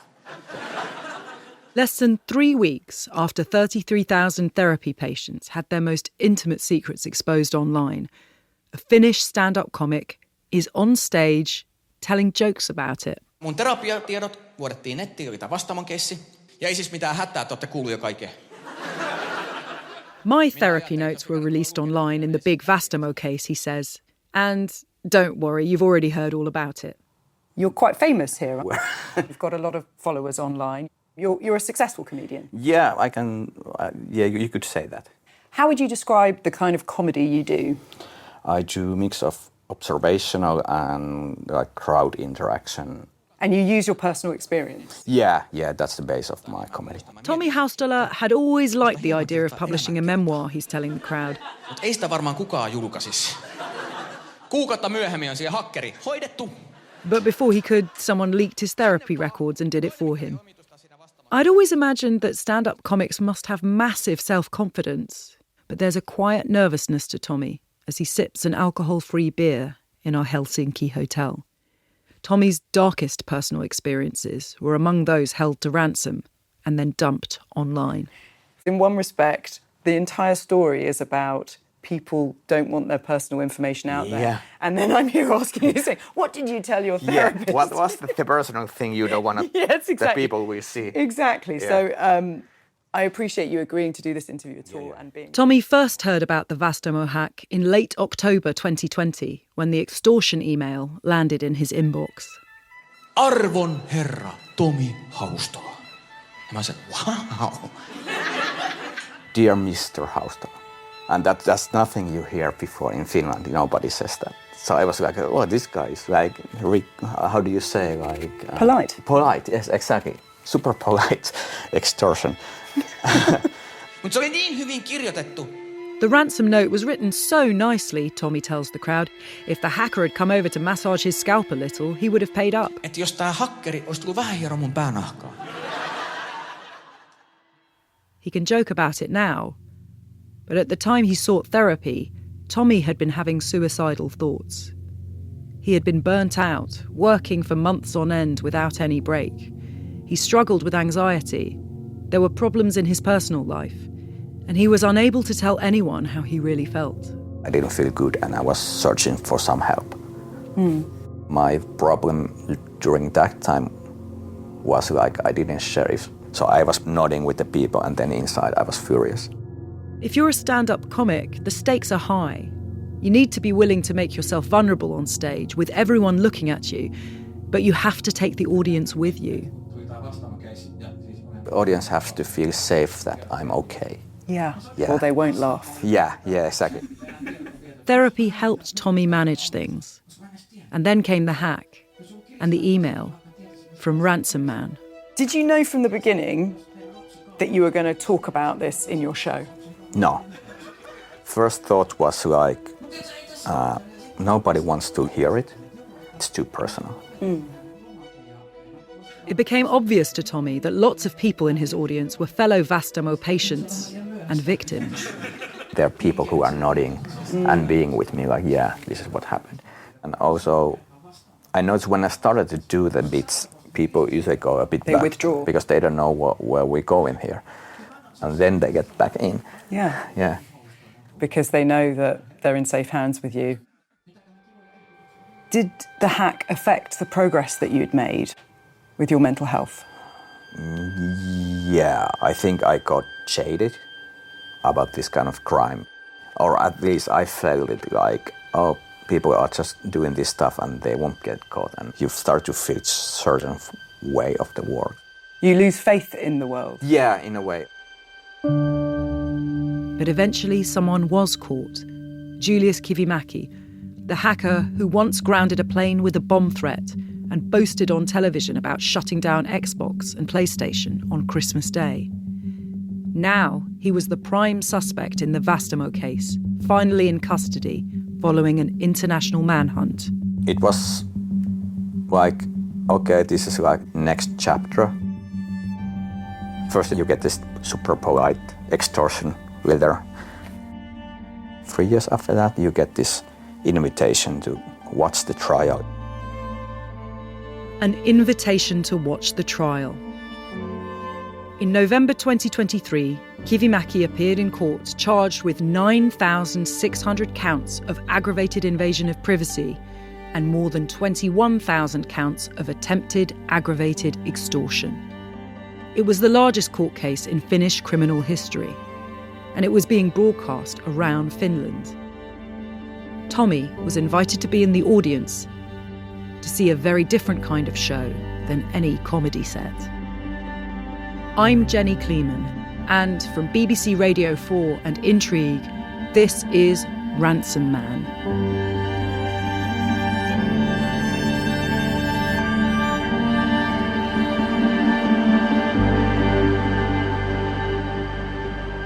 Episode 5, 635 Years of Suffering.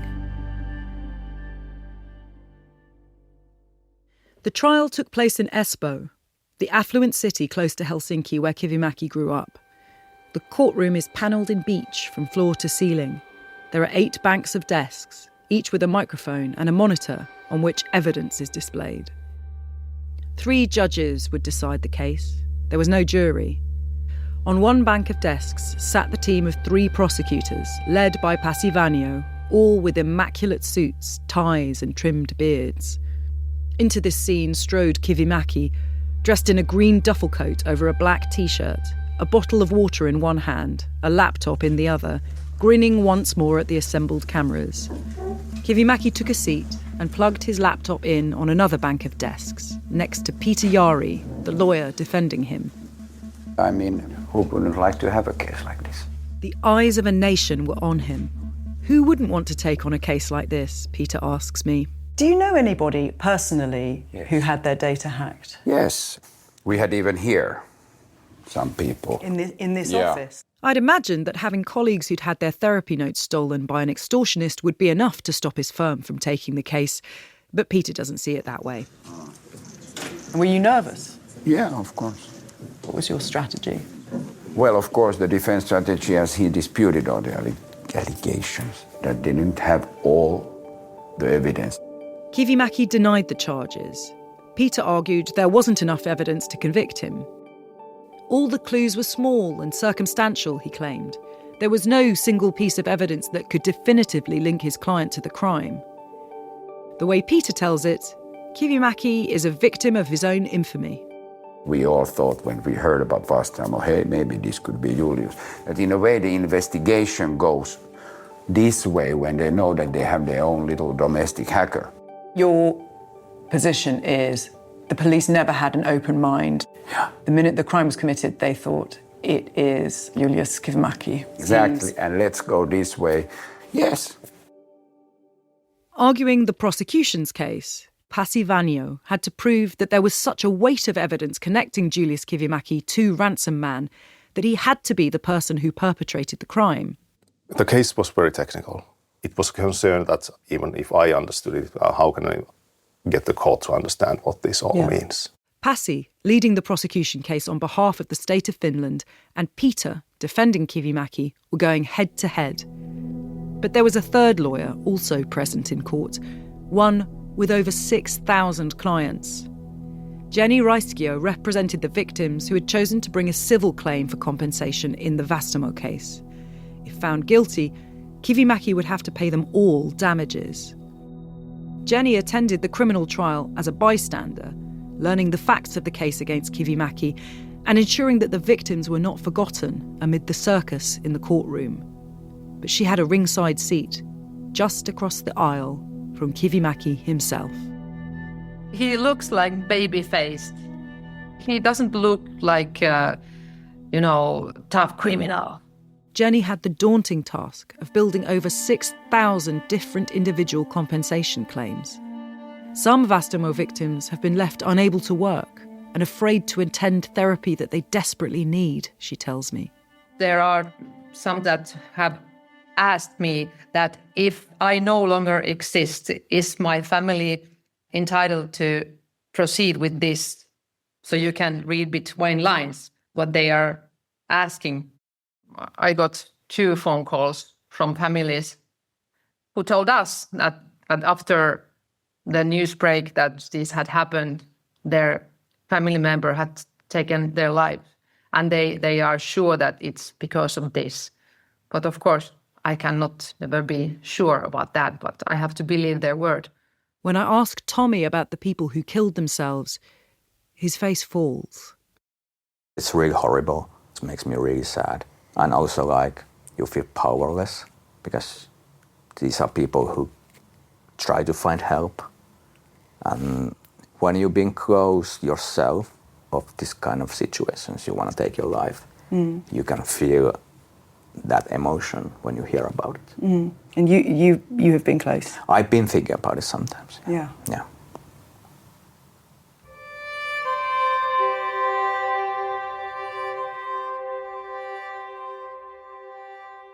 No courtroom in the world would be big enough to accommodate all the victims of this crime.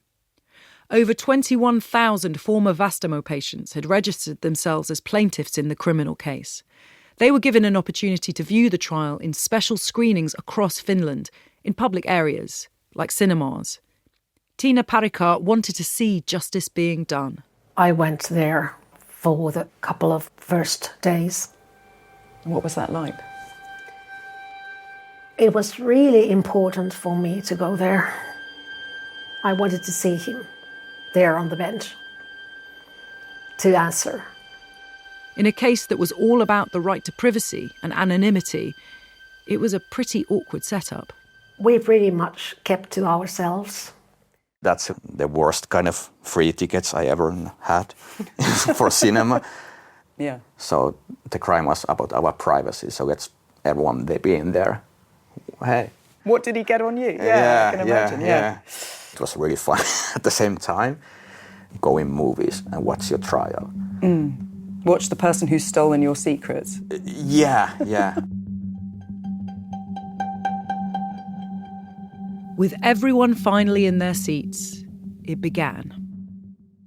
Watching it all unfold on the big screen, Meri Tuli decided she's no fan of Kivimäki's lawyer, Peter Jari. Jari said something along to the words of like, these are not crimes on people's lives and health. And me and the other people sitting there in the movie theatre, we were very pissed. Sitting awkwardly in the cinema, the victims got to see a bit of a spectacle. To demonstrate all the evidence against Kivimäki, the prosecution had produced an enormous chart. I have, by the way, the map of the whole procedure. I don't know if you've ever seen it. I haven't seen it. Would you like to see it? I would love to see it. It was in the courtroom. Don't tear it. Peter unrolls this chart along his law firm's boardroom table. It's a vast, sprawling spider diagram with arrows linking servers, credit cards, names, IP addresses and icons representing people. You have Kivimäki here, that's his face. We're talking about. It is detailed, meticulous, and, for me, almost entirely incomprehensible, at first glance, at least.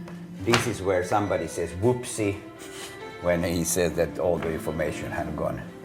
But where Pasi presented this to the court as a web of evidence, ensnaring Kivimäki, Peter told the courtroom it was a bunch of coincidences that couldn't prove beyond reasonable doubt that his client had committed the crimes. The prosecution is showing there's a kind of correlation between and we're what saying Julius that was it cannot doing. be. This correlation doesn't prove anything. He's here and the other ones are there. He wasn't connected to this. And throughout it all, Kivimäki seemed to take things in his stride. At one point, Pasi tells me, Kivimäki brought into the courtroom a book by L. Ron Hubbard, father of Scientology. He propped it up so that photographers could get a shot of it. The previous week, he'd done the same with Tolstoy's War and Peace. Do you think he enjoyed the attention? Somewhat. It was something of a horseplay of his. He was playing games? Yeah. He was literally playing games in court too. Jenny Raiskio, the victim's lawyer, sitting across the aisle from Kivimäki, saw him on his court-approved computer, often playing solitaire. He is doing his own thing, playing some computer game, minding his own business. When he has something to say, then he keeps going because he speaks about things that he is interested in. When the prosecution produced expert witnesses, Kivimäki paid more attention, engaging with their evidence, questioning them directly. His lawyer, Peter, was impressed. They are dividing, they're doing calculations in their head that involve 25 number digits. No, it don't go like this, you count it like that. That's not normal. Do you think he's a bit of a genius then? He's capable in a lot of things. I want to find out just how capable Julius Kivimäki is for myself by getting him to answer my questions. But when I ask Peter again, for what feels like the 20th time... Do you think he'll change his mind? We're here until Sunday and we'll come back. We just really want to build up a picture of who he is. The answer is still no. Who are you messaging? His mother. They don't want. I'm sorry, I tried. Her mother has said no. Yep.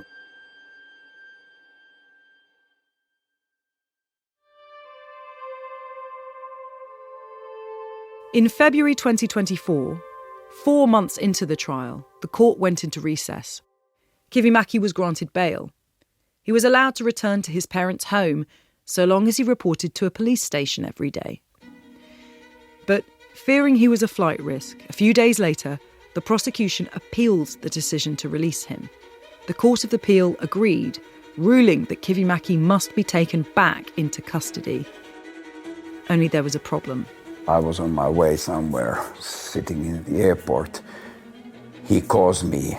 He decided that he will not go to the prison. He went missing. After more than 3 years of work, it was devastating for Pasi. And the police called me. Then the media called. And we had to then tell that Mr. Kivimäki is missing. Peter says his client wasn't on the run. Kivimäki said he'd return to court when it was next in session. He wasn't evading justice. He wanted to stay out of the prison. And you trusted him? Well, I had to trust him. Kivimäki was nowhere to be found in the real world. But online, he was as present as ever. Mr. Kivimäki posted in online forums and commented on his disappearance, claiming that I'm not disappeared, I'm here in Finland and I'm going to come to court, but we couldn't take the risk. It took a week of hunting him down before they had a breakthrough. Kivimäki could not stop himself from showing off his lavish lifestyle. But once again, he had inadvertently left clues for the authorities to follow. He posted a picture of a bottle of Krug champagne and a plate where he has finished his supper. And from that picture, there is a bench where the bottle of champagne is on. And there's visible little corner of the floor that is in the apartment. The upholstery of the bench and the flooring underneath it gave the police something to look for in the Airbnb and Booking.com listings of the high-end parts of Helsinki they knew Kivimäki liked best. They found a listing that matched the picture he'd uploaded and discovered it was being rented out by Kivimäki's sister. So we then knew where he was residing, and the police went there the next morning and fetched Mr. Kivimäki. And got him. Yeah. After 7 days, Kivimäki was back in custody and the court was back in session. As the trial neared its conclusion, Pasi noticed a change in Kivimäki. That was the first time I noticed that he was nervous and it was visible. Visible in what way? Shaking. Really? Shaking his leg and blush on his face and things like that. During the closing arguments, the victim's lawyer, Jenny Raiskio, called for a moment of silence. I was angry because people don't understand. And I wanted to tell the court and emphasize the suffering. And I think I made the point. Everyone in the courtroom stood, including Kivimäki. And then, all anyone could do was wait for the verdict.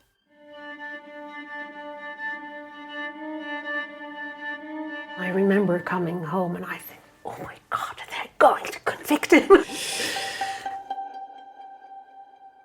On the 30th of April 2024, the 3 judges announced they had come to a decision.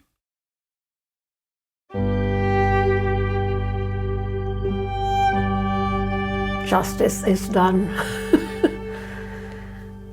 He was convicted. Kivimäki was found guilty of all charges. He was sentenced to 6 years and 3 months in prison. How does it compare to sentences for other crimes in Finland, for murder or for rape? For rape, for example, 2 years would be normal. Murder, you get a life sentence. But usually in Finland you can appeal when convicted from murder after 12 years. And people usually serve 14. For example, drug crimes, you might end up getting 8 to 10 years. So how to correlate with this? It's a good question because when put into perspective on how much suffering this case has caused. Pasi and his team have tried to put a number on the harm caused by this crime. If one person of these victims would have a total suffering of 1 week, like total agony. Multiply that 1 week of agony by the number of victims in this case, and you would have 635 years of suffering. For Meri Tuli, the verdict felt like a validation. I felt seen by the court. I felt like the victim's suffering was seen by the court and that they recognized the severity of the crime. That I was thankful for. There are other ways of trying to quantify the suffering this crime has caused. Victims will get compensation, anything from a few €100 to a few thousand, depending on how many pages of their therapy notes Vastaamo had in its database and how sensitive the information contained in those pages was. Kivimäki is supposed to pay these damages, but if he can't afford it, the government will foot the bill.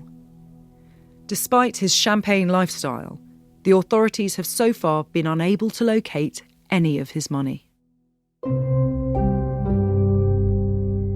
There's another person who'd been present in the courtroom, a spectator at Kivimäki's trial, the founder and one-time CEO of Vastaamo, Ville Tapio. He wanted to see the case through. He wanted to get some kind of closure for the breach. The year before Kivimäki's case came to court, Tapio had been on trial himself, charged with data protection offences. Tapio denied the claims, saying he was unaware of the breach until autumn 2020 and had handed over responsibility for technical oversight to external IT consultants. Pasi led the case against Tapio too. We prosecutors think that Mr. Tapio has had information prior to the extortions that Vastaamo's information security is not good. The prosecution had argued Tapio had been well aware of the vulnerabilities with Vastaamo's information security. Do you think he was more focused on growing the company than protecting the customers? Yes, that is our opinion. Vastaamo was declared bankrupt in February 2021. Tina, a former head teacher, knows a thing or two about how to run an organisation. I was really mad at Vastaamo especially, and I still am. Because actually they did the first crime. And the first crime was what? They left all our information, open doors. Anybody could come and take the information, and now he says that he didn't know. I know, and he should know, that a CEO cannot say that I'm not responsible because I didn't know. You seem really angry. I'm really angry. Meri Tuli and Tommy had similar reactions. I have actually been more angry towards Ville Tapio than I have been towards Kivimäki. I feel like, oh, this guy. My phone, I have better password in my phone than he could have in this database, so it gets to my nerves. It seems like information security was never a priority to him. What was his priority? Making money. Because Vastaamo was so successful, he must have done a lot of things right. Maybe if he owned up to it and said, okay, I didn't allocate enough resources for this, I should have known better. But he too denies all guilt. Just own up to your incompetence and grow and learn from your mistakes. Ville Tapio has said Vastaamo's operating system had restricted database access to authenticated users and did not allow password-free network logins. Tapio has always denied any wrongdoing. and he has refused our many requests to interview him. Tommy, Tina and Mary Tooley have reserved so much of their anger for Tapio. I wonder what Pasi makes of it all. Who then is ultimately responsible for this hack? Is it the people who own Vastaamo, or is it the hacker? It's the hacker, definitely.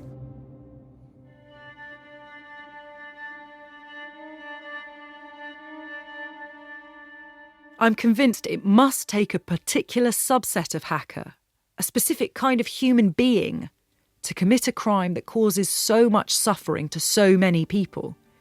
I'm desperate to know what kind of person that is. But so far, Julius Kivimäki has refused to talk to me. And then, as we're walking between interviews, I look at my phone. Oh my God. Hey, are you recording? Yes. Right, we're crossing the road in Helsinki. We've just come out of an interview. Just check my email, it's from Peter Yari. Hi, you'll get the interview. Need to know ASAP, tomorrow or Saturday. He says he needs to know ASAP. Shall I reply now? Where do we need to be and when?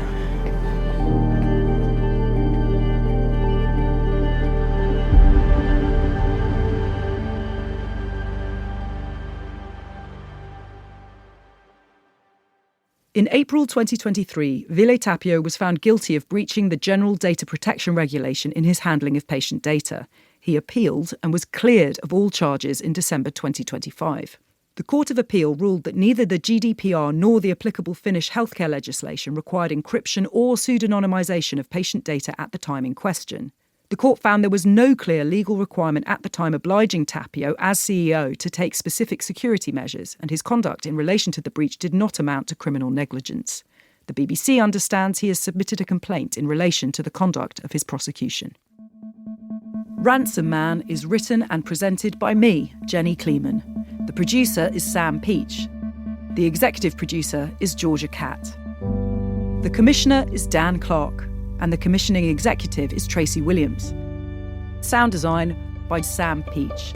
Original music for the series was composed, performed and produced by Echo Collective.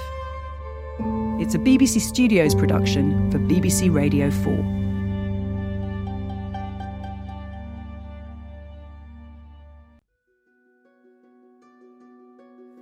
I've been working on this story for more than a year. I've met victims who had their most private secrets stolen, held to ransom, and then dumped online for all to see. I've met the people faced with the daunting task of getting justice for those victims. But there's one person I'm yet to speak to, the man convicted of the biggest crime in Finnish history. I want to know if he's a hacker genius or simply a cold opportunist who just stumbled upon a goldmine of badly protected data. I want to know if he can empathise with his victims and whether he did it for the ransom money or for the lols. I need to know all this to understand if the hack was a one-off, a product of a specific place and time, perpetrated by an unusual kind of human being, something exceptional, or an example to the rest of the world of something that could still happen to any of the intimate data we upload every day. But so far, Julius Kivimäki has refused to meet me. And then, on my final day in Finland... So he said yes? Peter, his lawyer, says he agrees. I spoke to him today and finally he said that, yes, he can talk to you. I said to Julius that you have been so eager, and he said, well, not long interview, but he can speak. Dear passengers, this is an intercity train to Turku. My producer Sam and I junk all our other interview plans and get on a train to Turku in southwest Finland, where Kivimäki is serving his sentence. It's a 2-hour ride from Helsinki. I'm looking out the window, lots of lovely pine trees, beautiful scenery, blue sky. But we're on our way to a prison. I still don't quite believe it. Even though we're travelling all this way, several hours on the train, I just have a feeling he could be messing with us. And how are you feeling? I'm feeling pretty calm about it. I don't want to fall into the trap of romanticising him or building him up to be some criminal mastermind. I'm not that scared of him. I am going into this with an open mind and a steady pulse. Well, that makes one of us at least. I'm Jenny Kleeman, and from BBC Radio 4 and Intrigue, this is Ransom Man.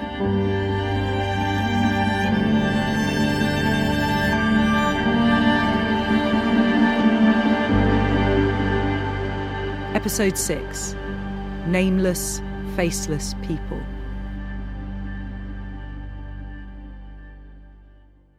We arrive in Turku far too early.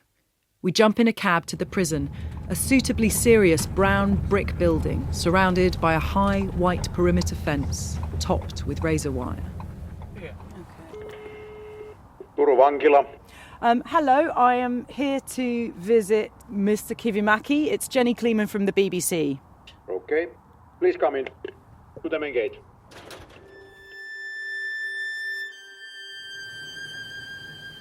We have to make a physical check.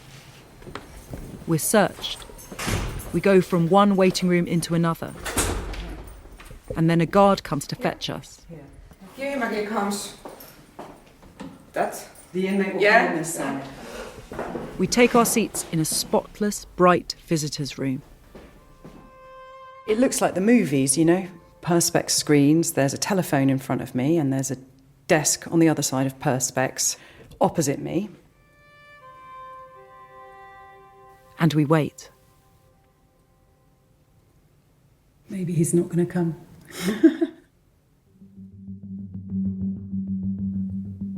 It's about, it's 4 minutes past 1. And we've been here, 25 minutes at least? I'm beginning to think that Kivimäki is trolling us. That he's dragged us over to Turku so he can derail the other plans we had scheduled, with no intention of ever leaving his cell. But finally, after 40 minutes, a door opens. Hello. Hi, I'm Jenny. Hi.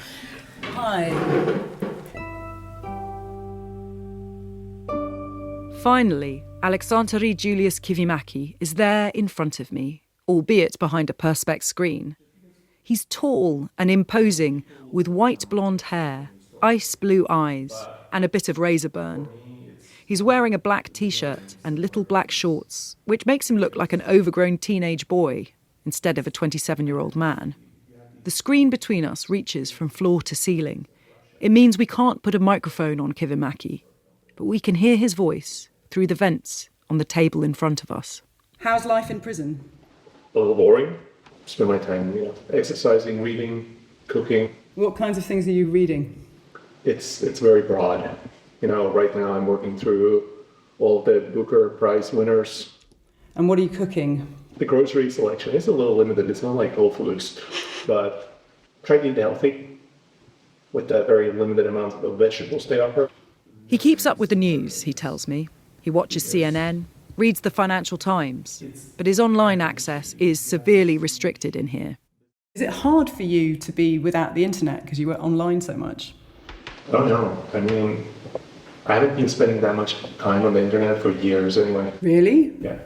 Really? Yeah, bored of it. You got bored of it? The whole internet bored you? Yes. Kivimäki seems to want me to believe he's left the online world behind.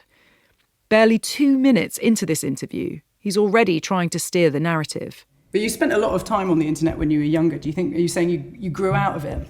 Yeah. This is just not true. When he disappeared from custody towards the end of his trial, he couldn't stop himself uploading images of his luxury lifestyle, even though it led the police to him. But you were still posting, during the trial, you were posting pictures of yourself and stuff like that? Yeah, sure. Sometimes. And you don't miss the kind of online community that you once had? Oh, no. He's still trying to get me to believe that the hacker scene is a thing of the past for him. Really, for 10 years almost. He's fixing me with those ice blue eyes, calm, unflustered, totally in command of himself. He wants to be in control of this story.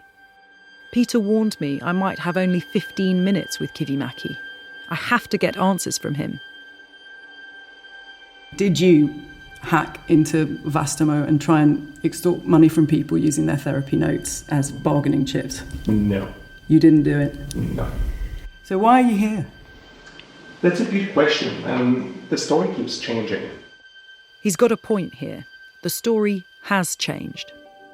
2 days earlier, news broke that the Finnish police had identified a second suspect living in Estonia, a man believed to have given Kivimäki technical help. They still think Kivimäki was the driving force behind the hack. No accomplice was mentioned during his trial. And if Ransom Man was actually Ransom Men, that's a big deal for Kivimäki, because he's appealing his conviction. He thinks this new suspect changes everything.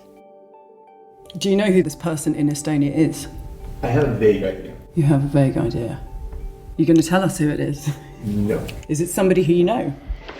It's somebody I think I vaguely know. Okay. The police, their position is like the existence of this person doesn't change anything in terms of their case with you. Obviously, they would say that. Then, on the other hand, the court acknowledged that there wasn't really any single piece of evidence that actually tied me to any specific crimes. And it was basically, well, don't have any other people who could be involved, so yeah. And why do you think they pinned it on you? I fit the story, I'm easy to reach. I think the prosecution would say that they found so many pieces of evidence linking you that you'd have to be the unluckiest person in the world to have popped up in so many places connected to this crime if you weren't involved. I mean, really, the better answer is, and the obvious answer is, that it's just somebody close to me. Somebody close to him did it. And when I ask who that might be, he says he's not going to point fingers.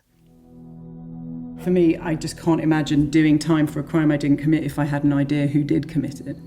See, I don't know for sure.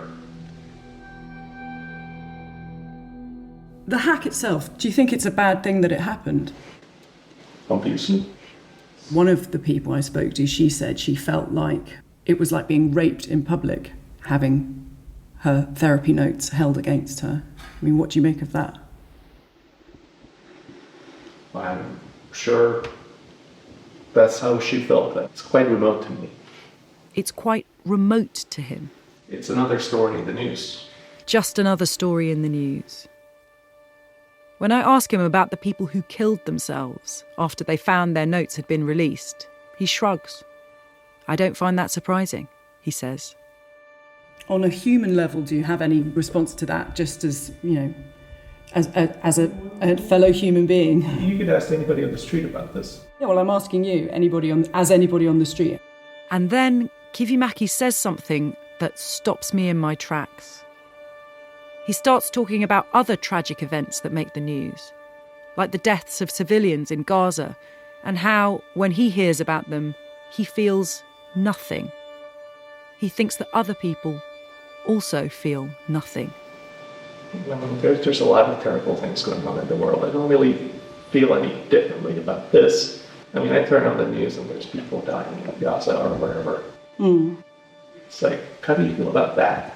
I think the honest answer for most people is that they just don't, because it's news.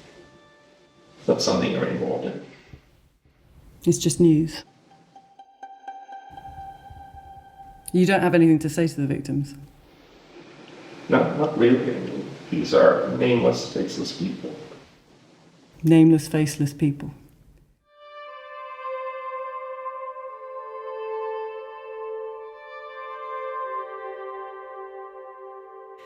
It turns out that Kivimäki is happy to give me much more than just the 15 minutes I'd been promised. Arms folded behind the Perspex screen, he tells me about his London pad, the parties he used to go to in Davos, and how out of practice he is with Finnish, now that he so rarely speaks the language. He's determined to present himself as too big for Finland, let alone a Finnish prison cell. I wonder if he was always like this. What were you like when you were younger? Hard to say. Early in school, I was bored. You were bored? Bored a lot. He tells me he could read by the time he was 2. And even though he started school a year early, aged 6, he knew everything already. So they moved him up 2 grades. Which continued to be really easy. Have you ever had therapy? Yes. You have? I have. As a child? Yes. Are you happy to talk about why you had therapy? Yes, I mean, I was sort of difficult.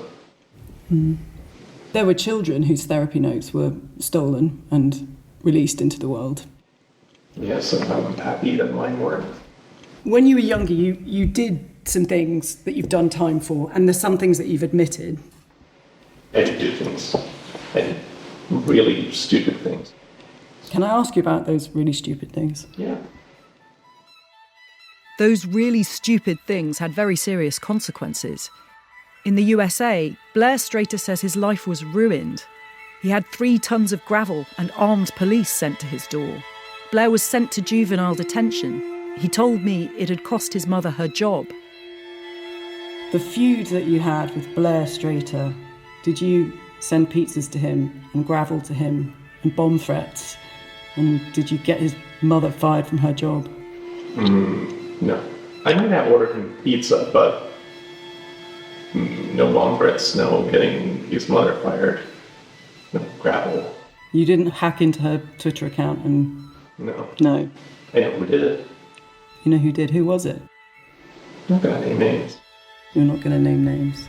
When it comes to some of the other stupid things he's accused of doing, like hacking into Xbox and PlayStation, he tells me he had nothing to do with that either.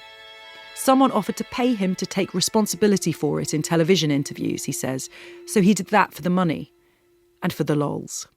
At that time, it was very funny. I was like 16 or something. And we were just hanging out there, just, getting a kick. He got a kick from the attention, he tells me. Did you enjoy the attention? At the time, yeah. Attention's the wrong word. The reaction. Of course, there were some very upset people. It was the first time I've heard Kivimäki acknowledge that his actions upset people. How did you feel about the very upset people?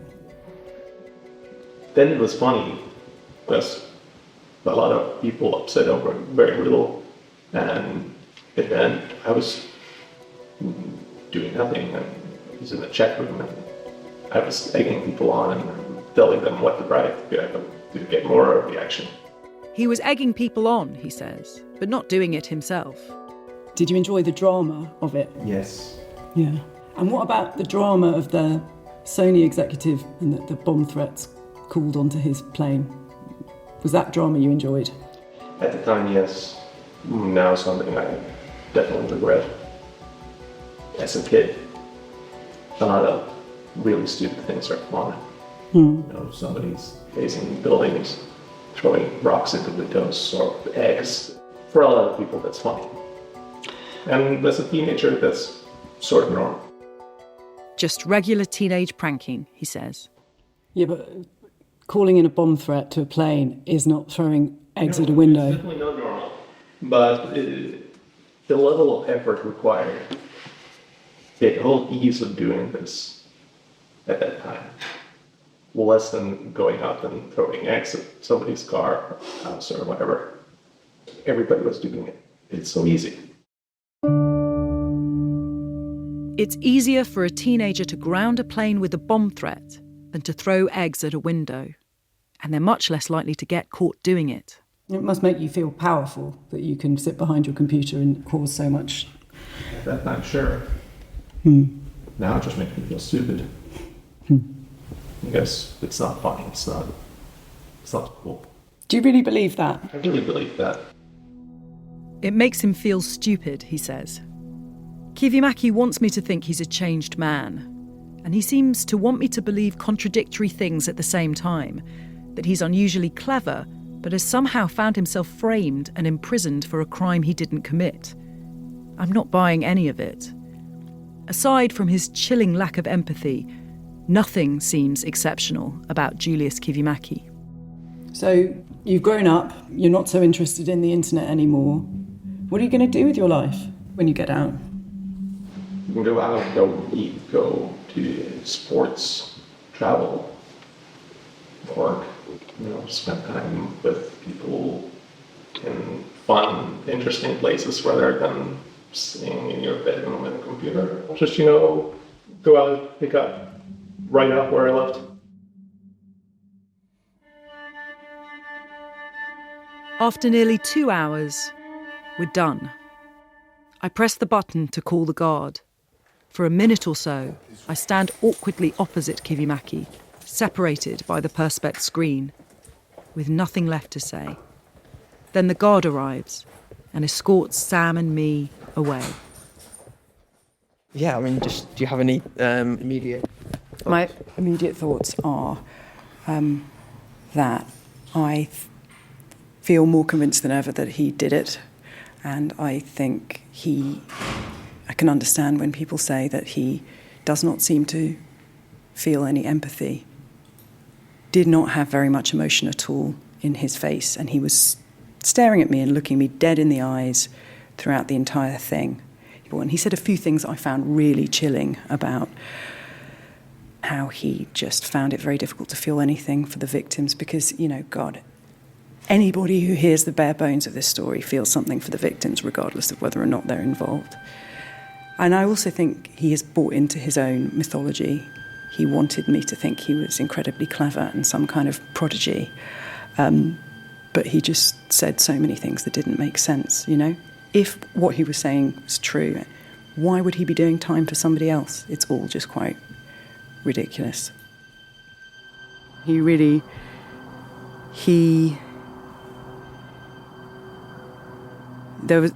was a blankness to him.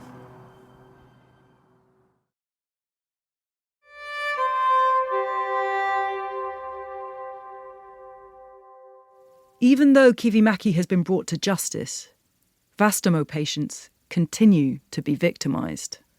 Copies of their files have been circulating online ever since they were first dumped on the dark web in October 2020. Someone has even built a special search engine for browsing the database. Just type in someone's name and you can call up their therapy notes. Easy. Tina says this doesn't surprise her. Kivimäki is not just one of a kind. People are really, really curious. People want to know, what did she actually talk about in the therapy sessions? People are nosy. People like secrets. Yeah. After desperately searching on the dark web when the scandal first broke, Meri Tuli eventually got hold of her therapy notes from Vastaamo. She went to one of their clinics to pick up a hard copy. I went there to gather my papers. There was a security card, checking people's IDs, handing them out, which I found very, very ironic. Like, okay, now you care to check people's IDs. So I got my papers and I sat down in the lobby. And I remember I tore the envelope open. When she read what her therapist had written about her, the notes Ransom Man had stolen, her heart fell. But it wasn't for the reasons she was expecting. I was very heartbroken about how my therapist had written about me. For example, he writes, "The patient is mostly angry, impulsive, bitter."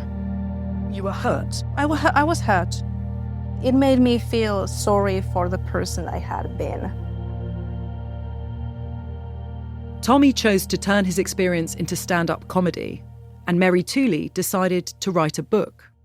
Translate the title into English for me.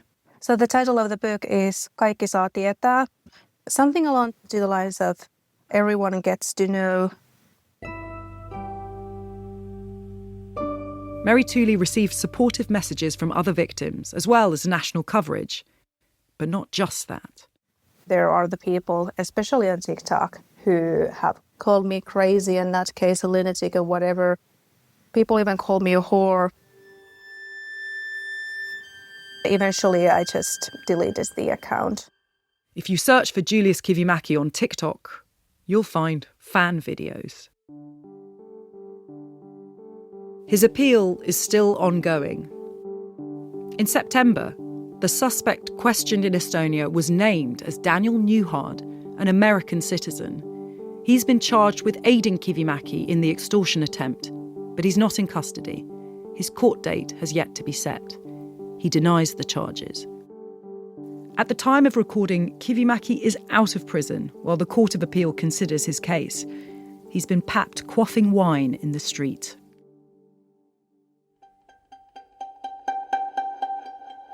Since the Vastaamo extortion attempt, some hackers have become more audacious, more brazen, holding ever more sensitive data to ransom. In 2023, 7 million people had their genetic code stolen when at-home DNA testing service 23andMe was hacked. In 2025, the names, pictures and addresses of 8,000 preschool children were stolen by cybercriminals who hacked the database of a chain of nurseries in the UK. They published the records in batches of 10 a day. Anyone and any data is fair game for hackers now. In an age when so much of our personal data is stored digitally and AI models are trained by combing through our video calls, emails and status updates, it seems naive to assume that anything online can be kept fully private. And yet, we can't stop living our lives online. It's how we connect with schools, public services, healthcare providers, and the rest of the world. It's where we seek validation, reassurance, and advice. It's where we construct our identities. We can't stop ourselves from uploading our most sensitive data.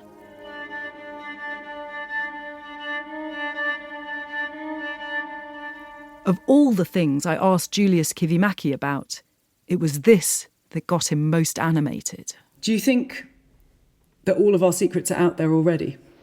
Anything you type into a computer, into a phone, could be. So imagine Apple gets hacked. Somebody sucks out everybody's iPhone backups. What's there?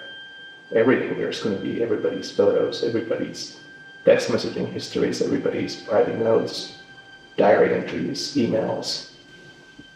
So many of our worst secrets, worse and worse, but things we might really, really want to not share with the entire world. They'll exist online. They'll exist in the database of some company used. So is the problem that we just still have this kind of analogue idea of, or analogue expectations of privacy, and we're living in this digital world? I don't know. You fundamentally want to believe in this privacy, but on the other hand, I don't know how you're really going to get there.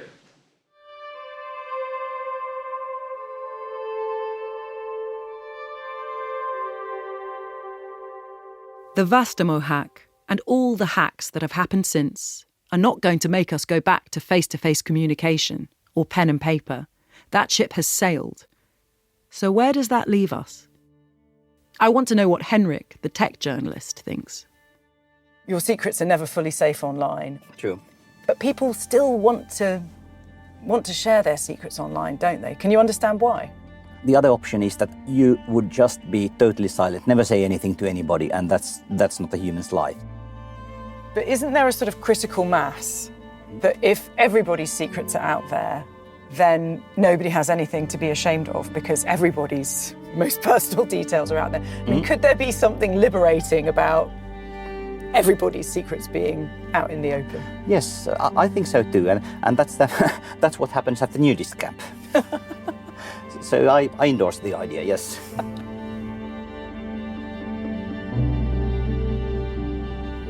This worst case scenario that all your secrets could be out there, you've survived that.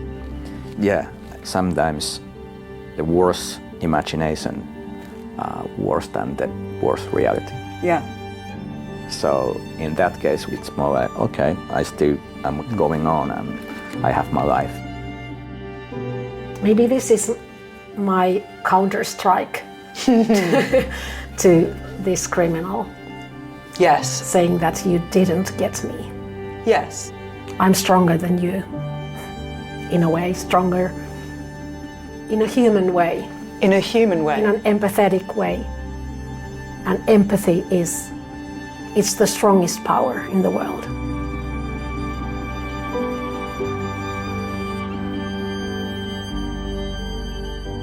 Ransom Man is written and presented by me, Jenny Kleeman. The producer is Sam Peach. The executive producer is Georgia Catt. The story consultant is Annie Brown, and the development producer is Emma Shaw. The commissioner is Dan Clark, and the commissioning executive is Tracy Williams. Sound design by Sam Peach. The production manager is Debbie Waddell. Music, including our theme music, is by Echo Collective. It's composed, performed and produced by Neil Leiter and Margaret Hermont, and it's recorded, mixed and produced by Fabienne Lesueur. It's a BBC Studios production for BBC Radio 4.